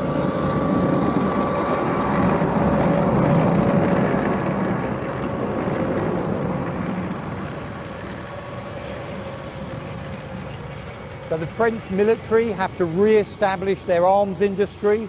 They've been doing some secret work.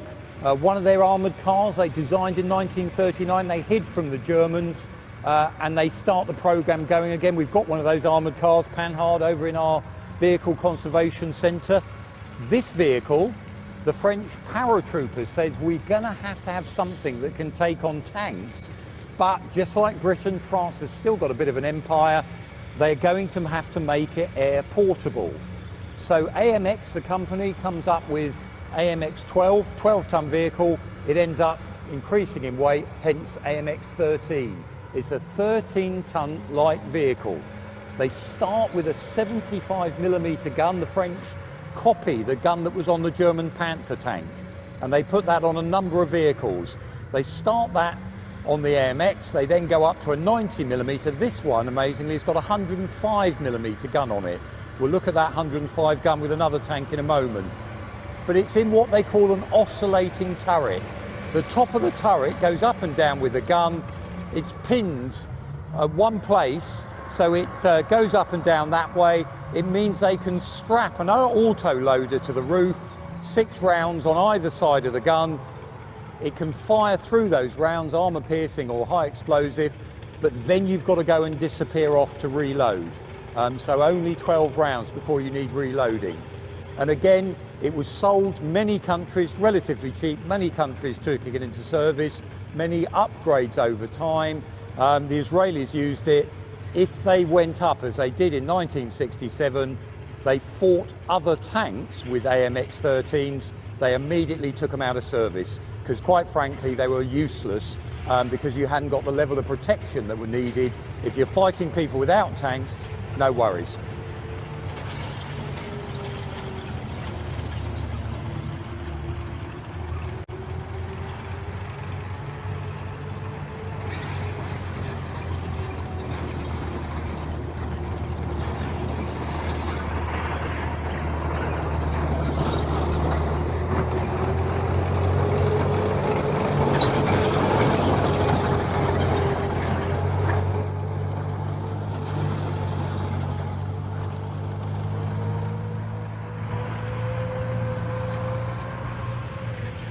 Now, in 1943 in Britain, we know about the Panther tank. The Russians capture one, they send one to Britain, captured at the Battle of Kursk. They send the measurements and the plans. We know we need a better cruiser tank. So they put out the requirement for a heavy cruiser, and that ends up being developed into the Centurion tank. It doesn't see action in World War II.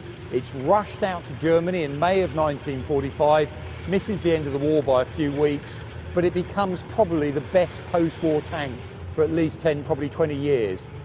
It's a very good basic overall design. They've got that power plant now, that fabulous Merlin engine, derated, now called the Meteor, 680 horsepower, so it's got some welly. They decide to get rid of a bow machine gun position. Let's have a nice flat frontal glacé plate for protection, like the Panther seems to have. And again, they put originally the 17-pounder gun on it, great tank killing gun. Then the 20-pounder gun, that's the gun that they see action with this tank in Korea. And then, because we capture, or actually we get to look at, a Soviet T-54 tank, 1956, driven inside the British embassy in the Hungarian uprising. We get to measure it. The defense attaché sees the thickness of the armour, measures the 100mm gun, and it frightens the West. So very quickly we decide we're going to need a much better, bigger gun. Royal Ordnance do some work. They come up with something called the L7 105mm gun. And that's what, in the end of the 1950s, they start putting on the Centurion. And that gun is a world beater. It makes tanks like the Conqueror redundant. This can fire a discarding sabot round that will penetrate pretty much any Russian tank. So that idea of the Centurion, the fact you could upgrade it, meant it stayed in service for a long time.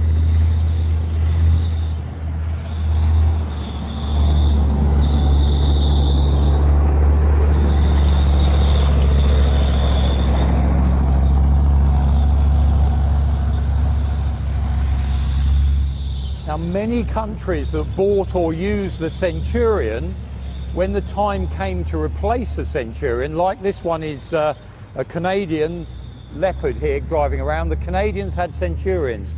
When time came to replace them, they went for this tank, the Leopard 1.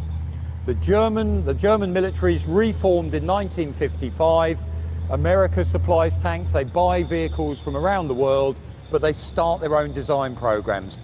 And for the Germans, in the post-war era, they said speed and firepower is way more important than armour protection. End of the war, we see those big, heavy German tanks like the Tiger, the King Tiger, etc.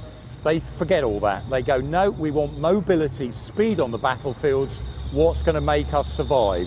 And that's why the Leopard 1 is so fast, relatively thin armour, but they got that British gun. That's a 105mm gun, so superb firepower.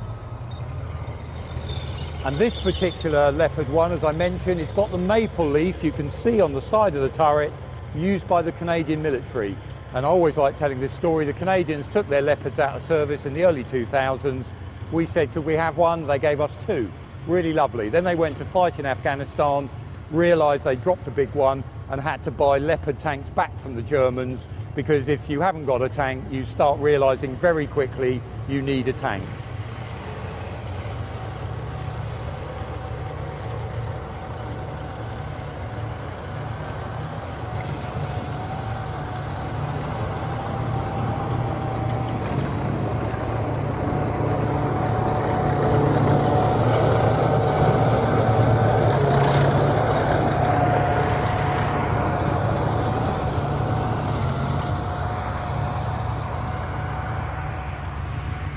Now the Soviets, on the other side as it were, Soviets are supplying tanks to the Warsaw Pact, all those other satellite countries.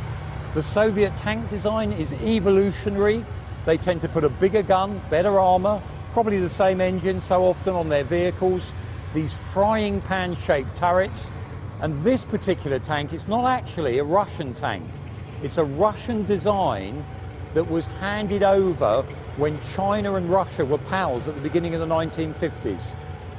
Russia said it would build a tank industry for the Chinese. So originally, these tanks were put together with Russian-made parts. Ultimately, the Chinese manufacture the whole tank themselves.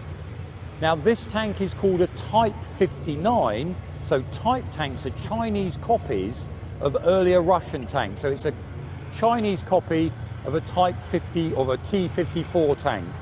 And later the Russians and the Chinese fall out. They have a border skirmish. The Chinese capture a later Russian tank, take it on, and they copy that tank. And they make that a Type 69 tank because it's more modern in the design process. What you've got there, this particular one, even more confusing, that British L7 gun I told you about, it was touted around the world for sale. If you bought yourself a Type tank, you could now buy an upgrade, and this has actually got the British gun on it, the L7 gun as an upgrade, done by Royal Ordnance, so you could upgrade your tank. So what you're looking at there, to confuse you even more, so it's a Chinese copy of a Russian tank with a British gun on, and it's even got British smoke discharges as well. China sold these tanks all around the world, and their instructions, they realised, don't put them in Chinese. The instructions inside that tank are in English, because they recognise most people will be able to read English wherever they sold them to.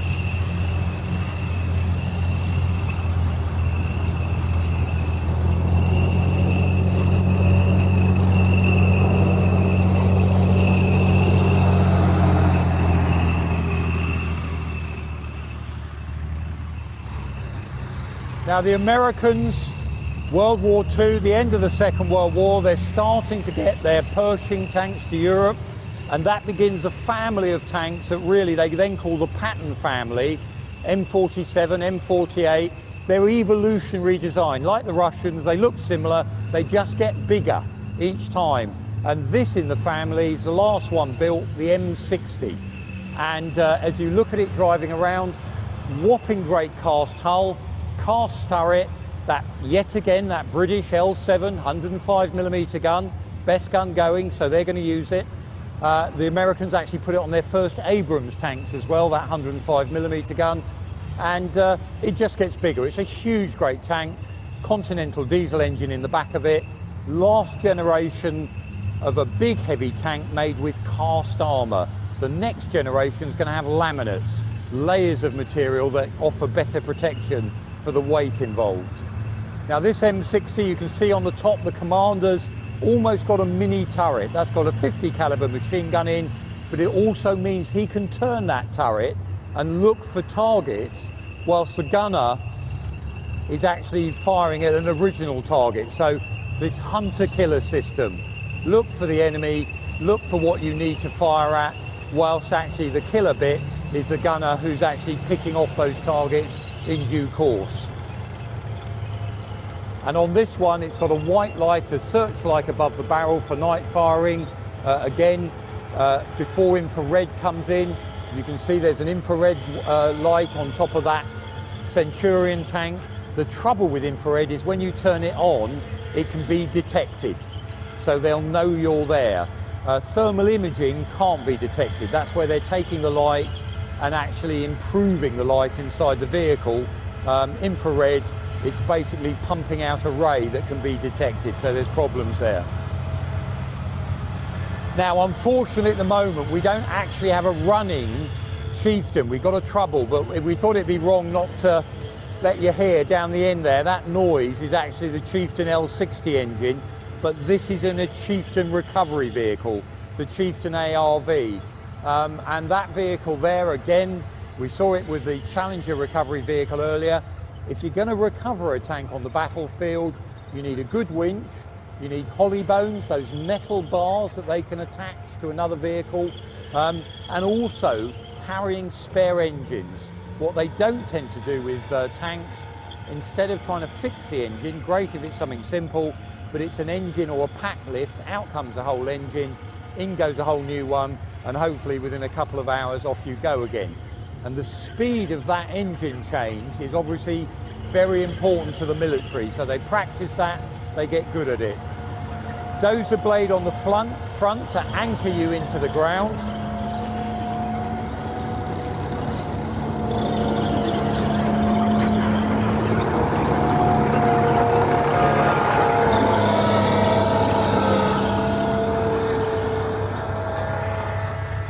And the high-ab crane on the back and that odd-looking structure on the rear is to mount an engine on, so they can lift that spare pack off the back of the vehicle.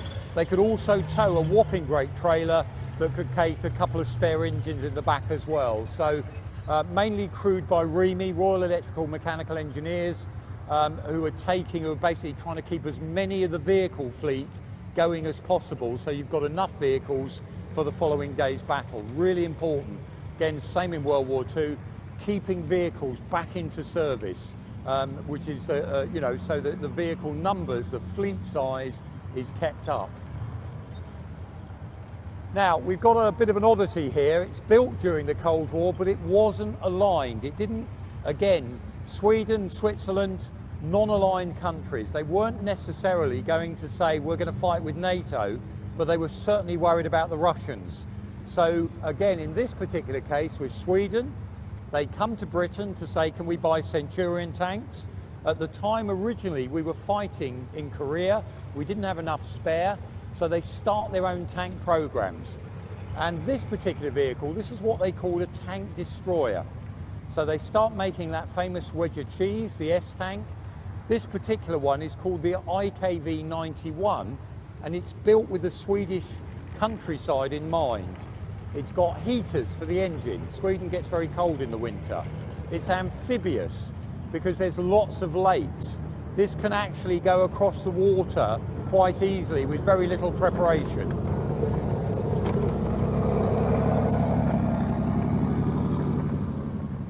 And in this case, they actually put a 90mm low pressure gun on it that can fire one of these rounds, hollow charge or squash heads, that can penetrate armour, not by the sheer kinetic energy, but what they call chemical energy.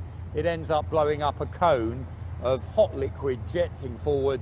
That's hollow charge, or the Hesh round, high explosive squash head, pancakes on the side of another tank, detonates, sends a shock wave through the armour plate, and a spool or bits come off on the inside and do a lot of damage. So you don't always have to have a high velocity gun to knock out tanks. Now, the IKV-91 was in service only in Sweden. It wasn't sold anywhere else. But again, you can see that very distinctive Swedish camouflage pattern on it as well. Again, used specifically for those northern climates and the type of landscape Sweden was going to have to fight in.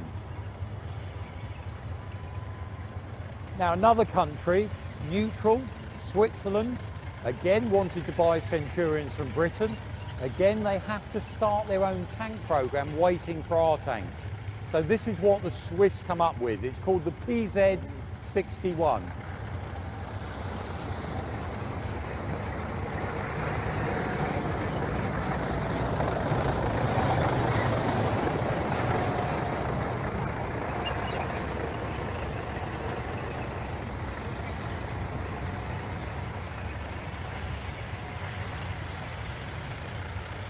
So Switzerland has already built some tanks. They're Czech tanks. They build them under license.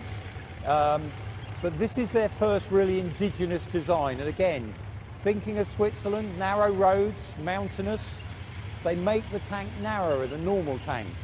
They give it very fine driving controls, because if you see some of those tanks driving around earlier, they've got a pretty wide arc when they try and turn.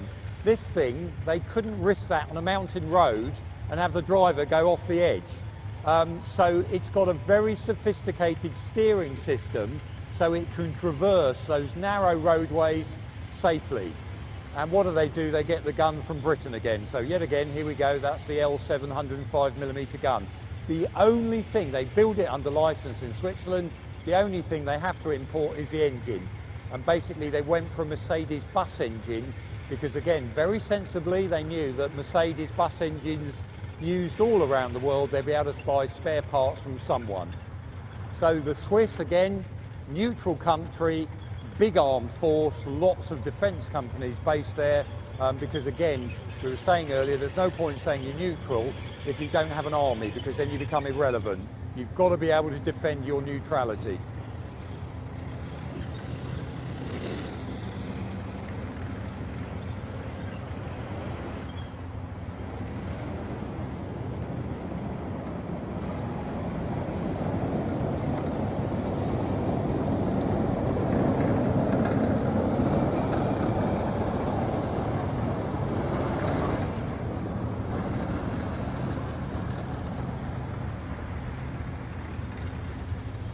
So I mentioned that the Soviets tend to build tanks evolutionary. T-54, T-55, then the T-62. Bit of a revolutionary tank was the T-64. Now we haven't got one here at Bovington, we're trying to get one. New type of engine, very different design, had problems. And even though we think of Russia as this monolithic country under the communist era, actually there was big rivalries in Russia at the time. Alexander Morozov, who designs the T-64, there's another rival tank factory. Even though he's got pals in the Kremlin, this other tank factory says, listen, you're having problems with the T-64, let us design a simpler version. And originally that tank becomes the T-72. It was only going to be built if Russia went to war. But through some clever fiddle, the factory ended up getting permission to start building them, and they go into war production. In other words, they start mass producing the T-72, and that's what we're seeing driving around at the moment. It's an attack tank. It's low, it's fast, it's got a 125mm gun. It can fire not only those metal darts to smash through armour, it's a smoothbore gun, it's like a tube, so they could use it to launch missiles as well that could go out much farther than a normal tank round could go. And they get rid of the loader in that tank, and they put an auto loader in, and that means you can make it lower. The guy doesn't have to stand up to load the rounds in.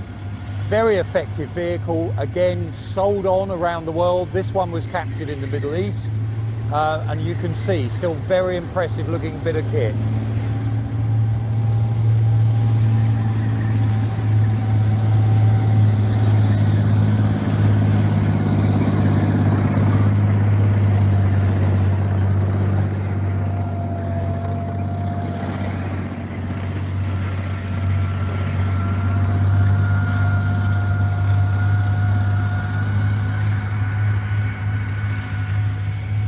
In Britain, we were designing a tank to replace the Chieftain. That was going to be something called MBT-80. Again, with so many of these tank projects, it went awry. They did some very clever technology. It became more and more expensive. At the same time, the Shah of Iran was having 3 tanks built in Britain. One of them, a very modern tank called Shear 2. And when the Shah was deposed and the new Iranian government said, no, we don't want any of that now, thank you, the British Army took over the project. So FE 4030/2 becomes Challenger 1. That's the tank going around now. So it was taken into service with the British Army, few fiddles around the edges, but it wasn't quite the tank the Army wanted.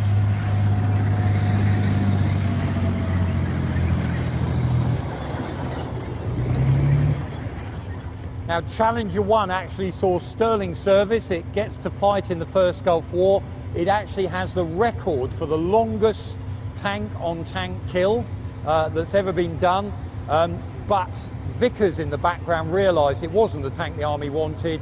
They used pretty much the Challenger hull, but they come up with a new turret and new technology that had been on the MBT-80. And that becomes Challenger 2 that you see a little bit earlier on with the British Army today. Now our Challenger 1, it's got its gun reversed. In the Cold War, you didn't put your gun forward unless you knew that meant the enemy knew you meant business. So when they leave most of the training bases, gun over the rear engine decks unless you're being threatening.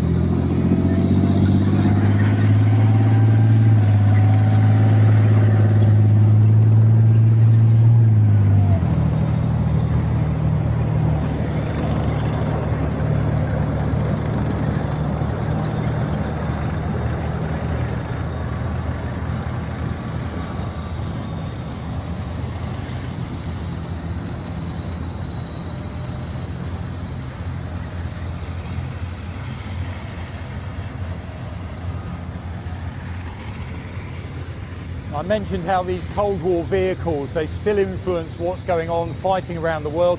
Those T-72s, Russians made about 25,000 of them. They were actually manufactured under license elsewhere as well. Some were made in the Middle East. They're still in service all over the place because they're a simple tank, relatively cheap, and you can upgrade them. So you can spend money on getting new things to add to the vehicle to make it more threatening. And that's what's going on around the world. Lots of upgrades on vehicles, so it's almost hard keeping up with what's underneath. The new armour packages, the new defensive aid suites, electronic or hard kill countermeasures. Some of these things can fire things out at incoming rounds to disrupt them or to actually take them down. So many new things you can buy off the shelf to add to your tank fleet. That's why tanks like the T-72 are going to be in service probably for decades to come because you can get hold of them. A lot of them, there wasn't that long ago, we actually found a whole running T-72 tank with a live gun for sale for 30,000 euros. Peanuts in tank terms. You know, many of you got cars here worth much more than that. So a lot of them were rebought. They've seen service in Syria. Price has gone up. You can't buy a tank like that now. Well, $250,000 was the last one we saw going. Now, we're going to try and get these vehicles off for you in what we sometimes call a bit of a carousel. So you'll see these things driving around in a little bit of a circle as we get them to go and park up, ready for our last little battle at the end of the afternoon.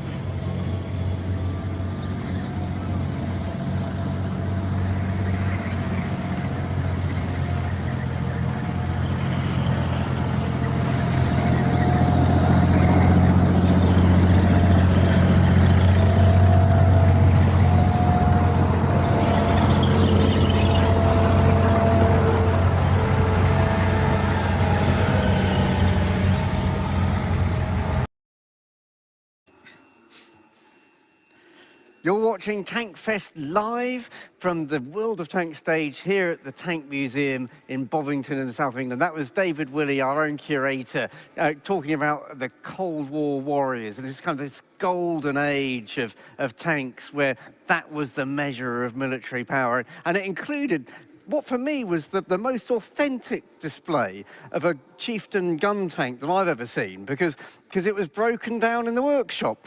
So it wasn't actually on the display at all, but you're quite familiar with chieftains, aren't you, Yeah, Richard? chieftain was, when I finished basic training, my first ever job in the RTR was gunner on chieftain, so we were very too... And of course, but people always say about it, but of course at the time, I didn't know that it was unreliable, because of course that's all we knew.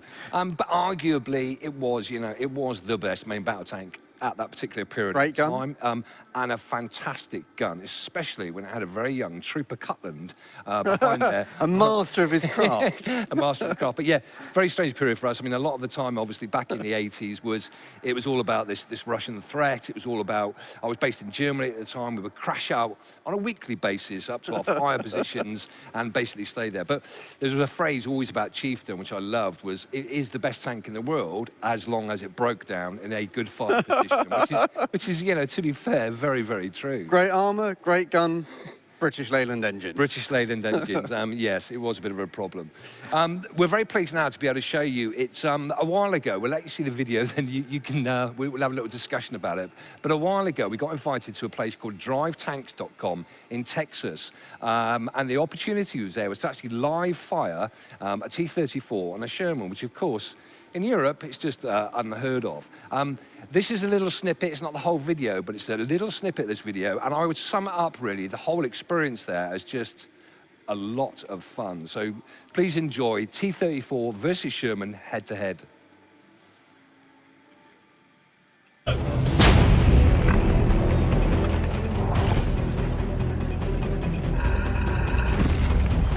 Firing!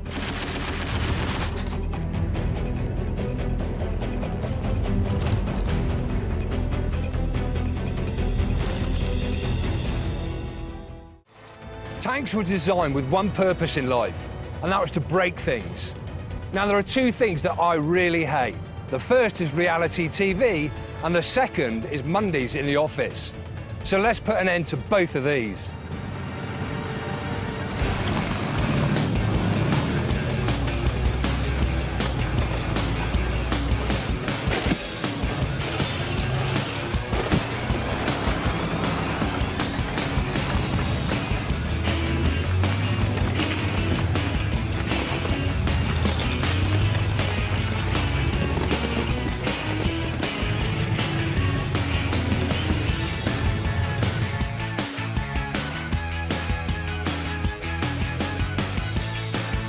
The MGs are a critical part of any tank's weaponry.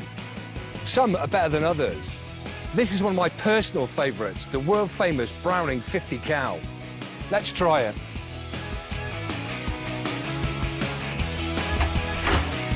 Firing!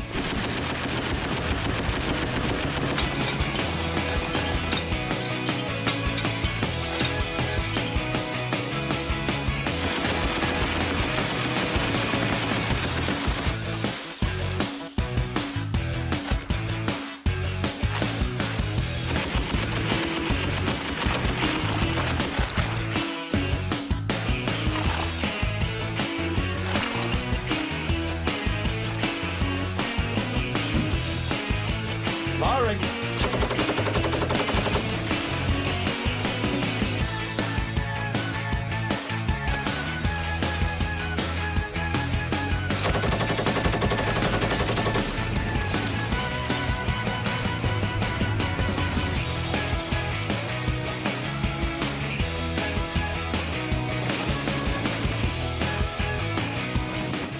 Now that was incredible. Of course, the machine guns were extremely effective against infantry and soft-skinned vehicles. But if you came up against armour, then of course you needed the might of the main armament.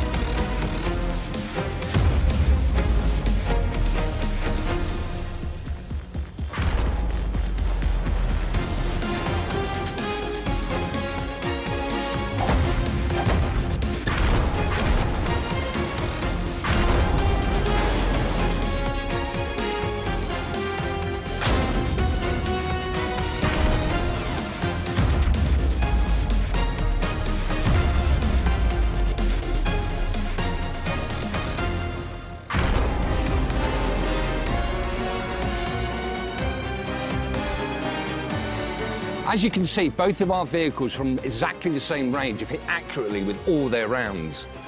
I think it's safe to say that the frontal armour has been penetrated and our Tiger has been completely destroyed.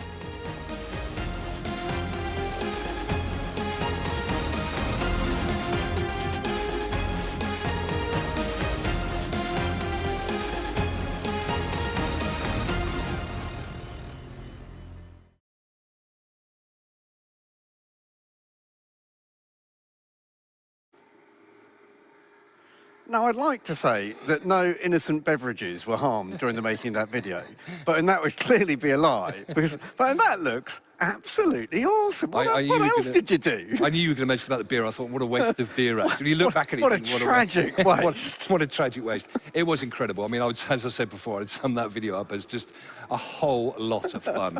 I mean, it is incredible because, of course, you know, they make their own ammunition on site. The chances to get to fire one of these particular vehicles is just unheard of. It was truly incredible. Unfortunately, as you can imagine, nobody, we were thought of trying you, would lend us the Tiger 1 to actually fire up. We thought the answer may be no, in very succinct terms, but it is an incredible experience. It's a real, I mean, you don't get much more hands-on than the experience we had there. The ranch itself in Texas is beautiful. It is fantastic, absolutely incredible. The opportunities there, not only, of course, can you live fire this, it's also a lot of small arms. In fact, I would argue you name a small arm and you'd probably fire it there. So what was the best thing you fired that day? I think for me it would have to be the 50 cal, probably from the back of there. We a family favourite. A family favourite. I mean, it is an incredible weapon to fire. And I was so used in my army career to, you know, we used to get a lot of stoppages on machine guns for various reasons. 50 cal. Brilliant. I'm not sure how many rounds we put through there, but it was truly incredible. So, yeah, I mean, we will release the rest of the video in due course, and I would sum it up, it was just the most fun video we have ever made. And I just want to make it absolutely clear to everyone, that was actually your job that day. That was our job, yes, indeed. What a waste. Right, that's quite enough of that one. We're going to go on to our last of our overseas friends videos today. We are great friends of the Royal Jordanian Tank Museum in Amman, and they're going to go through their top 5 next. Hello, everybody, and welcome to the Royal Tank Museum, the home of military heritage. With 140 tanks and armored vehicles displayed in 15 galleries, the Royal Tank Museum is considered the biggest in the region. My name is Tammam, and today I'm gonna take you in a journey in and out the museum to see 5 of our best tanks. So stay tuned and welcome again to the museum. The T-34 medium tank. It is a strong beast.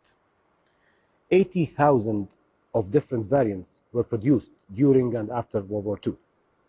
And don't forget that using the slope armor on this tank was a genius idea and gave it strong advantage against the German tanks during World War II.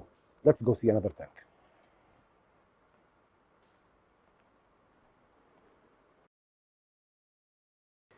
As a response to the T-34, the Germans decided to build this beast, the Panther, and they've used it against the T-34 and Soviets in Kursk battle. Today, it is standing in front of the Soviet T-34-85 at the World War II gallery in the Royal Tank Museum. The M4 Sherman. After World War II, the Sherman served in different armies around the world, including the Jordanian Armed Forces. It entered the service in our army in 1957 and stayed until 1961, where it was replaced by the Patton M47.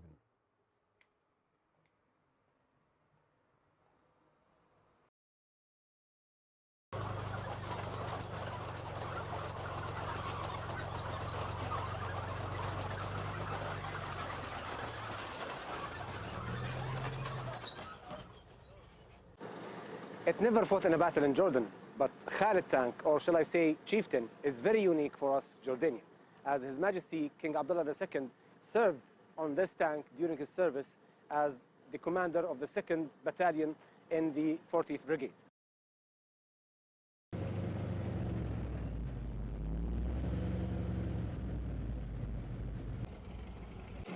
The icon of the Royal Tank Museum, the Patton M48. We consider it iconic because it defended our country in the Battle of Karama in March 1968. This is the Patton. So we hope you enjoyed our short journey today, and maybe we'll get the chance to have you here at the Royal Tank Museum. Also, don't forget to visit our social media platforms shown on the screen. Thank you so much, and goodbye.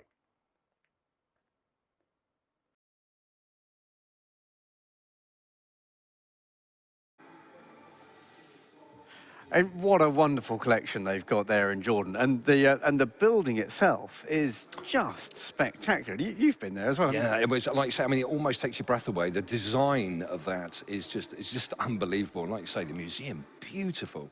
It's stunning, and the building is as if, because it meant to be looking like this sort of low slung desert fort, and the place is enormous. It's like 150,000 square feet, and the collection's terrific. They've got some nice stuff. They really have, yeah, and they really have. And I think it's one of these museums that it's people don't really think about it. You know, it's unheard of. So again, kudos for them. Yeah. Fantastic video as well. And people who go to Jordan keep going to places like Petra and stuff like that, and all the ancient Roman and Greek remains. They miss out the tank museum. And they do miss out the tank museum. But I mean, as far as the country goes as well, such a beautiful, stunning, rich history of the country, and a great place to visit if, of course, you get the opportunity. So what we're going to do now is we're going to have a look at the last of our Sherman stories. In the 1950s, the era of the main battle tanks began. The Sherman was inferior to them in all respects. But new military conflicts brought it back to the battlefield. The improved Sherman fought in the Middle East until 1973 and was a threat even to the modern Soviet T-62 tanks.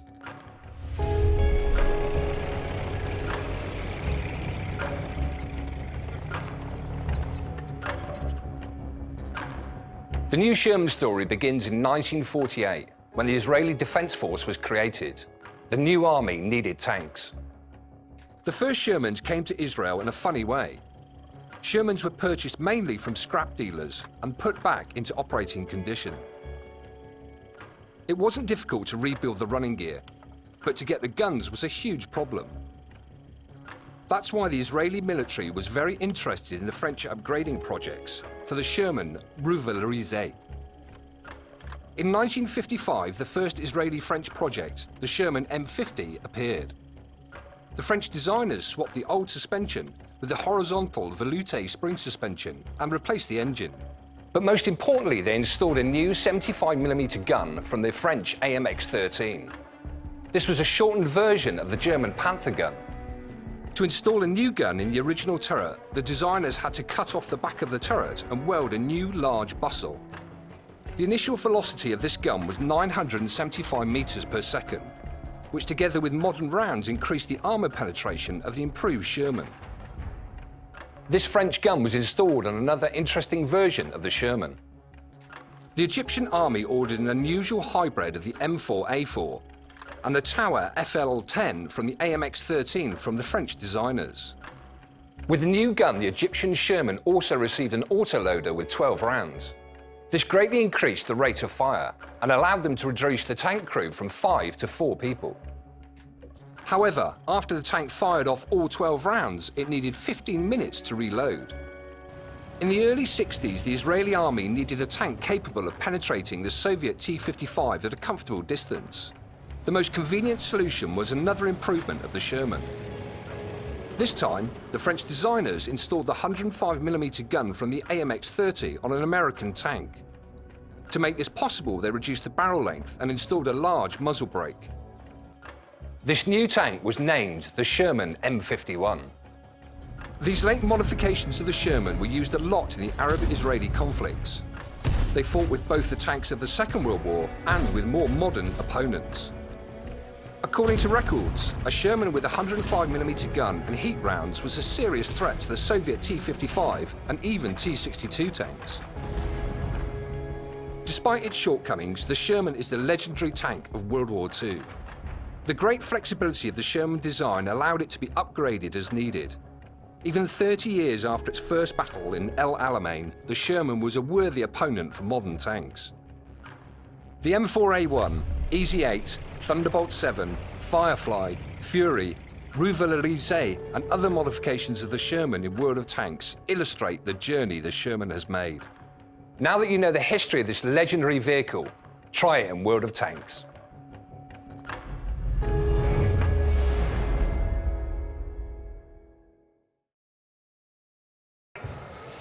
So we're now in the Tank Story exhibition hall with Richard. I would have to say it's got to be your most famous vehicle down here. Yeah, and I'd say not merely the most famous tank in the Tank Museum's collection, but you could argue quite coherently this is the most single famous tank in the world. And it's a quite interesting story really in some ways about how it became famous rather than just being another tank. And the absolute key to it was that in 2004 we worked with Armour, who became the Army Tank Maintenance Organisation at the time, and we took it from a set of original pieces to being a running vehicle. And there's something special about stuff that runs and works. When you're looking at a machine, you know, this isn't a statue, this isn't a stuffed animal in a natural history museum. This is a machine, it's designed to do stuff. And it's by having it running that became attractive to see it on YouTube. That's the reason that David Ayer wanted it for the Fury movie, and it's what made it famous. And of course, if you want the chance to take the iconic Tiger 131 onto the virtual battlefield, now is the time to do it. Tiger 131 is now available for a limited time in World of Tanks. And don't forget, with every purchase of one of these TANKFEST specials, we're donating part of the proceeds to help support the Tank Museum. Thick armour, a powerful 88mm gun, high damage per minute, and a good rate of fire make Tiger 131 a formidable opponent. It comes with 100% trained crew with brothers in arms as a zero perk, so you can be top of your game from the outset. So, Richard, the million-dollar question, is Tiger 131 going to be running at TANKFEST? We don't run Tiger 131 at TANKFEST anymore. The reason's actually fairly straightforward, that we want to keep it as a running vehicle. And what we had been doing for a while, we run it twice at TANKFEST over one weekend, and then not again for a whole year. And we realised that's probably not good for the health of the vehicle. So what we do now is we run it twice a year to basically do its own show at Tiger Day. So we run it in April and September every year. And so it's kind of a 6-month-ish gap between the two. And it does its own show, and if people want to come and see this tank going, it's the best opportunity, the only opportunity anywhere in the world. So April next year, see Tiger 131. Actually, if you haven't been to see it already, it's awesome. It's an absolute beast, and feeling the ground shake, smelling the engine fumes, and watching it is just a unique experience. And time is ticking on, so we now need to shoot straight back across to the arena for our show finale. This is late war, and the Allies have learned a lot of lessons off the Germans with their blitzkrieg. So it's a bit like telling people what the result's going to be in advance, but we will hopefully show a different set of tactics on both sides and a different approach. So the Germans are just coming in. Again, I think they must not be expecting any trouble. They've got a soft skin in the front. Little Kugelwagen. It's a VW. It's actually very similar underneath in a lot of ways to a VW Beetle. Engines in the back, air-cooled, very good in the desert. It can't boil and it can't freeze in the winter either. Unlike most of the British and American transport, which was water-cooled, in a way, an air-cooled vehicle is a lot more suitable as a military vehicle. So they're just having a little stooge around, and I know they're going to try and form a little defensive line in a little while.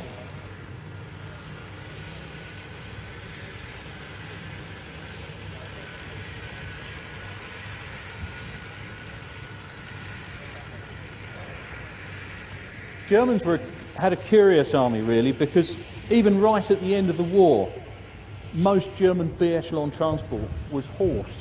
So although they were completely at the sharp end of technological advancement with rocket-propelled weapons and weapons of mass destruction effectively, they were also in a little bit of a way, they were also still in the Dark Ages because they were hauling all their supplies around with horses. And one of the problems with German equipment, the technological equipment, the mechanical equipment that they had, was that it was a little bit too complicated, a lot of it, and it took too long to make. And they kept making different versions of things so that they never really got anything fully into production towards the end of the war. They spent so much time developing things that they didn't actually produce enough of anything. So it didn't matter in a way that it took 5 Shermans to knock out a Tiger, because there were 20 Shermans to every Tiger. Horrible way to look at it when you think about the crews involved and so forth, but that was the mathematics of it. So the Germans have set up a defensive position, and they're on the retreat now at the end of the war, and they're really just waiting for the Allies to turn up.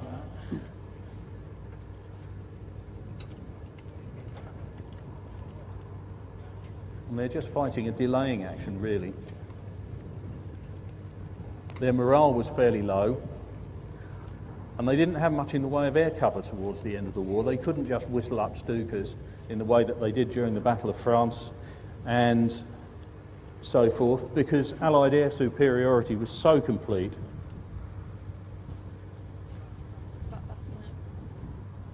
Very difficult to fight a modern war without air cover. You just finish up praying for bad weather so that the enemy can't use aircraft either.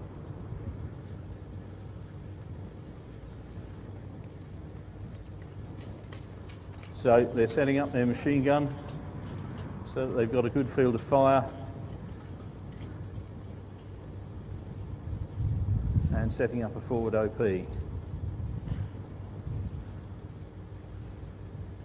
But it's a fairly empty envelope, really, because I know for a fact they haven't got any heavy support behind them.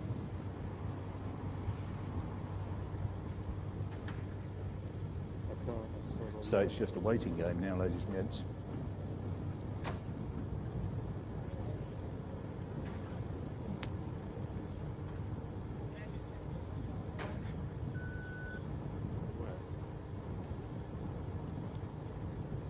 Oh yeah, they're lining up.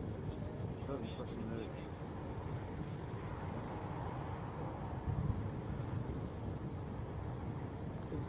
Now the Germans will be able to hear the armour long before they can see it.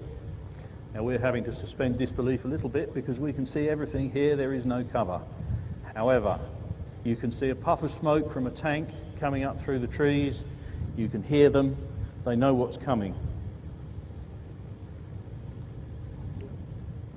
Now the difference between the Allied tactics towards the end of the war and Allied tactics earlier in the war was that it was more cohesive. By the end of the war, we'd worked out that there had to be a radio net that covered right up to, not just up to the next echelon above the fighting formation, but you needed to have direct contact with aircraft, with supporting artillery, and so forth. So, to quote a line from a film, it's a bottom-to-top operation.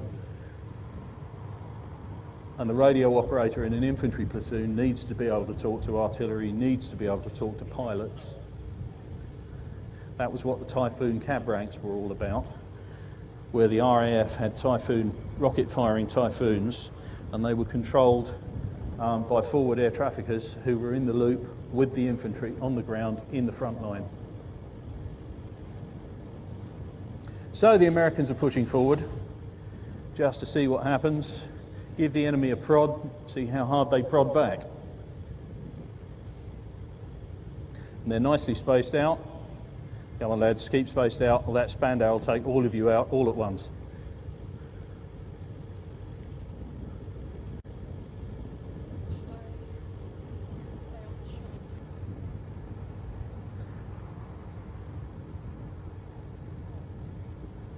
So two infantry sections moving forward, separate from each other, but so they can give each other covering fire should it be necessary.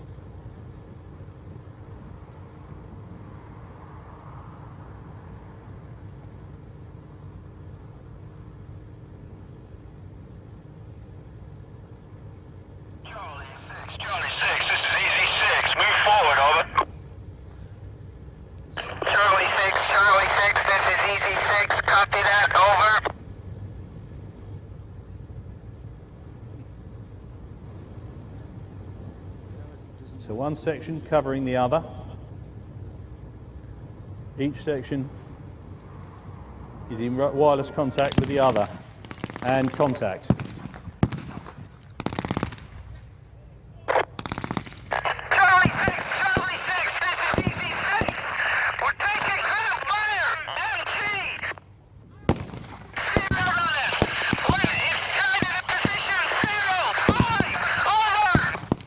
Okay, so that's the Americans calling artillery.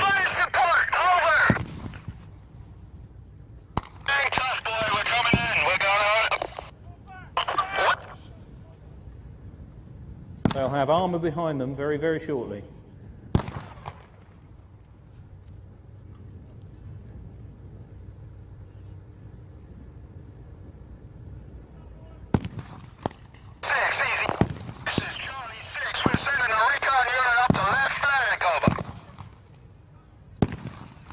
Now, one of the lessons that we learned is you push forward with tanks, but tanks can't operate in close cover country without infantry support, so they need to be able to talk to each other. Charlie 6, this is Easy 6. We'll give you cover and fire.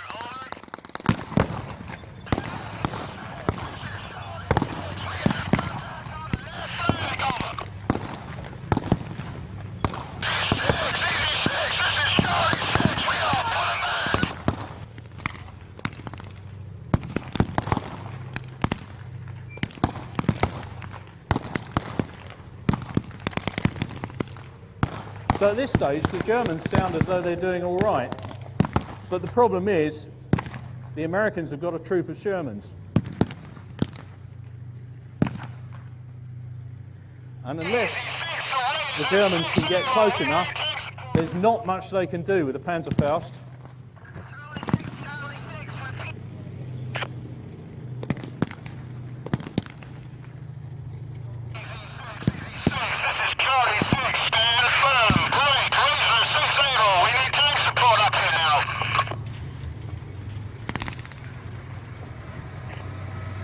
So the Germans are having a go with a Stug. That's an anti-tank, self-propelled anti-tank gun. That's coming into the arena now. That would be more than a match for a Sherman.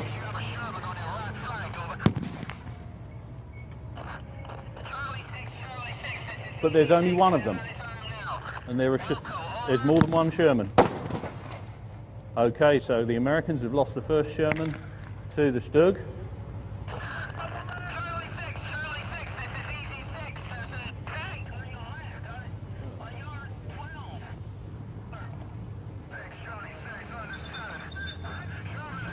And here come the other Shermans. I have a feeling this will be over fairly quickly. The Germans don't really stand too much of a chance now.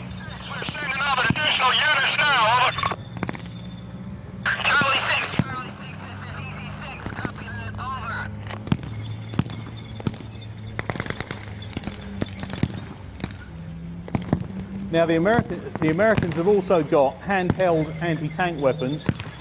They've got a bazooka. If they'd been the British Army, they would have had a Piat. So even infantry have the wherewithal to take out a tank or an armoured vehicle. They've got to get fairly close to do it, mind you.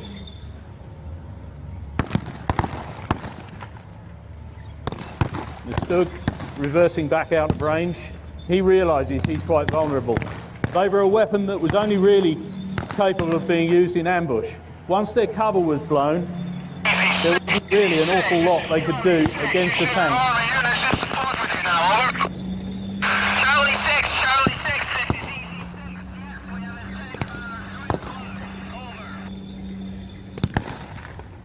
A very brave man here in the armoured car, facing off a tank.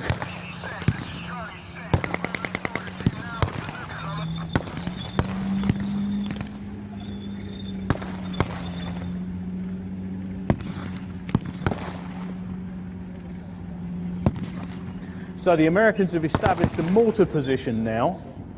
So you've got a 61mm mortar, which was the American equivalent of a British 2-inch mortar, infantry mortar. And they will be able to take out the German machine gun position, hopefully. And at that point, Once the Germans haven't got any machine gun cover either,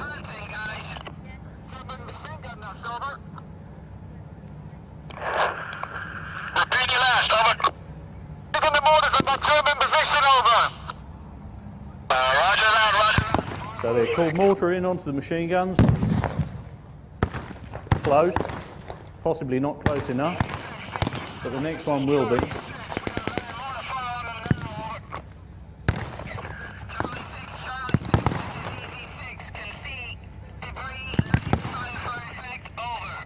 And again.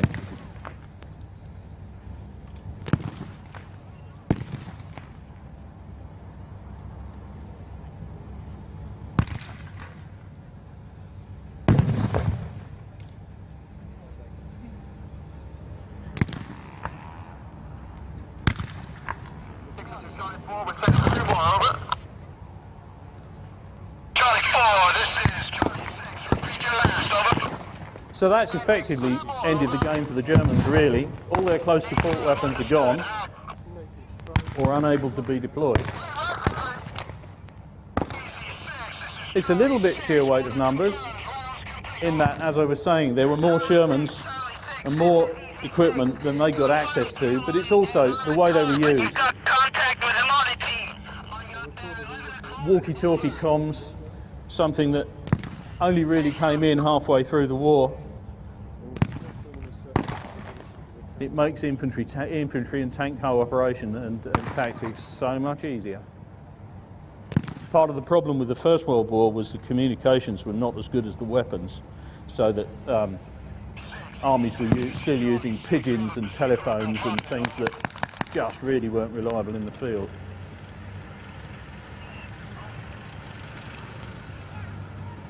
The Germans trying a counter-attack to deploy some mechanised infantry. And the bazooka has been fired, and that's the end of one of the armoured cars.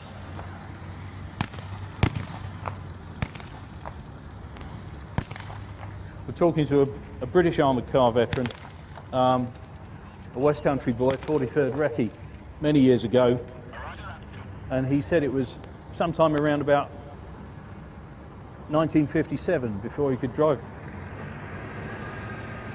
around a blind corner in a car without breaking into a sweat.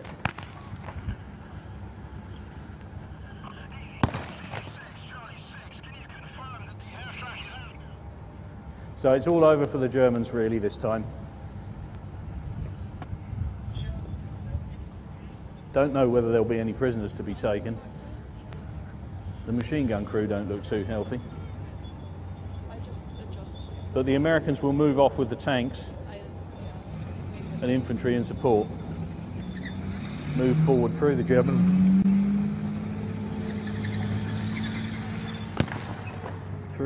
lines.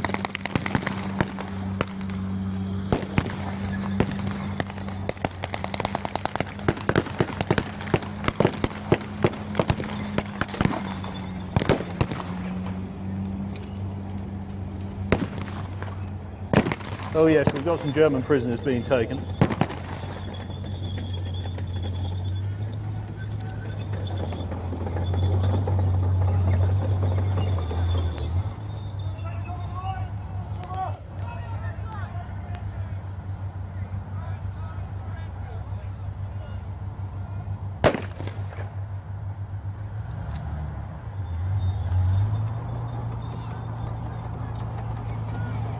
Okay, that's it, ladies and gentlemen, game over. The Germans have capitulated. Well, these ones have. In the next field, there'll be more.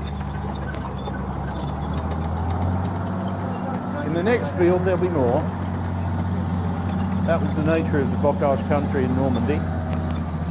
Small victories. Keep grinding on.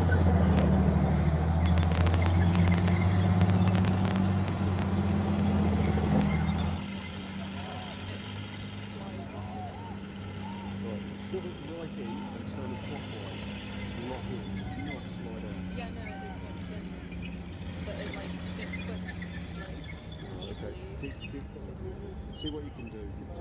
Yeah, I'll just hold it.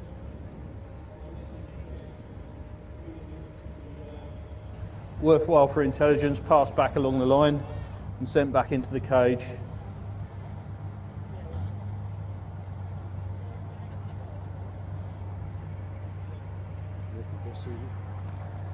And the Americans making the battlefield safe as they can, as they pass through.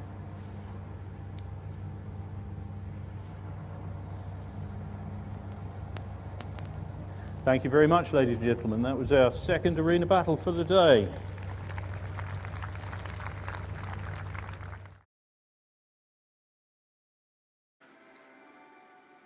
So that's it. TANKFEST is nearing an end. The last show, Richard, what are your thoughts? Have you got a favourite part of the show? My favourite bit, apart from the inevitable defeat of the Germans at TANKFEST. I knew you were going to say that. To be honest, the Germans have had a pretty rough run over the course of the many TANKFests now. They'll probably win one day. But so apart from the German bit, I'm going to be cheesy here. My favourite bit about TANKFEST this year is actually the fact it went ahead on the site and we had 15,000 people have come to see us over the course of this weekend, and we put on a show despite the best efforts of a pandemic and COVID and all that kind of stuff. It's so great to see people here to give us a chance to do what we do. That's what we're here for. How about you? What was your favourite bit? Well, I mean, I'm probably going to be equally cheesy, to be honest, because there's many aspects. I always enjoy the guest armour. I always enjoy everything like that. Seeing something which perhaps we haven't seen before.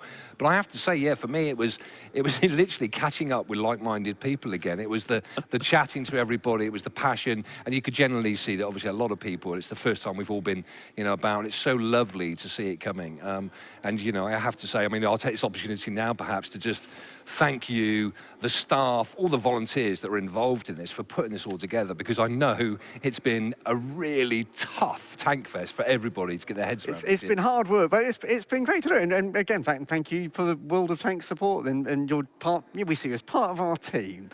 So it's been great having you here. Also, thank you for everyone who's been watching the stream today. Again, we're all in this together, and thanks for your support as well. Thank you too for our overseas partners, the museums in France and Sweden and Jordan and Austria and Spain. I loved those segments. I think they were terrific for today. And thank you to our guests as well, who really opened up about what they're doing in their part of our world. From me, just to thank all our fantastic community, the players, obviously. Without you, we'd be absolutely nothing. So again, thank you for your support over the years. We hope you enjoyed TANKFEST. And again, thank you to Richard and his team. Again, to support the museum, go across to tankfest.org, and there's a multitude of ways where you can actually help out the museum. And that draws us to an end of today's live stream of TANKFEST 2021. So if you're interested in TANKFEST, if you've enjoyed what you've seen today, we would love to see you at TANKFEST 2022. And TANKFEST 2022 is going to be from the 24th to 26th of June. It's going to be here in Bovington. Everything's going to be great. You'll be able to fly here easily. It's going to be fantastic. COVID will definitely be over.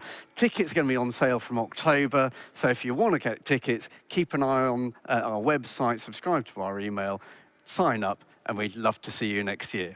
Thanks very much.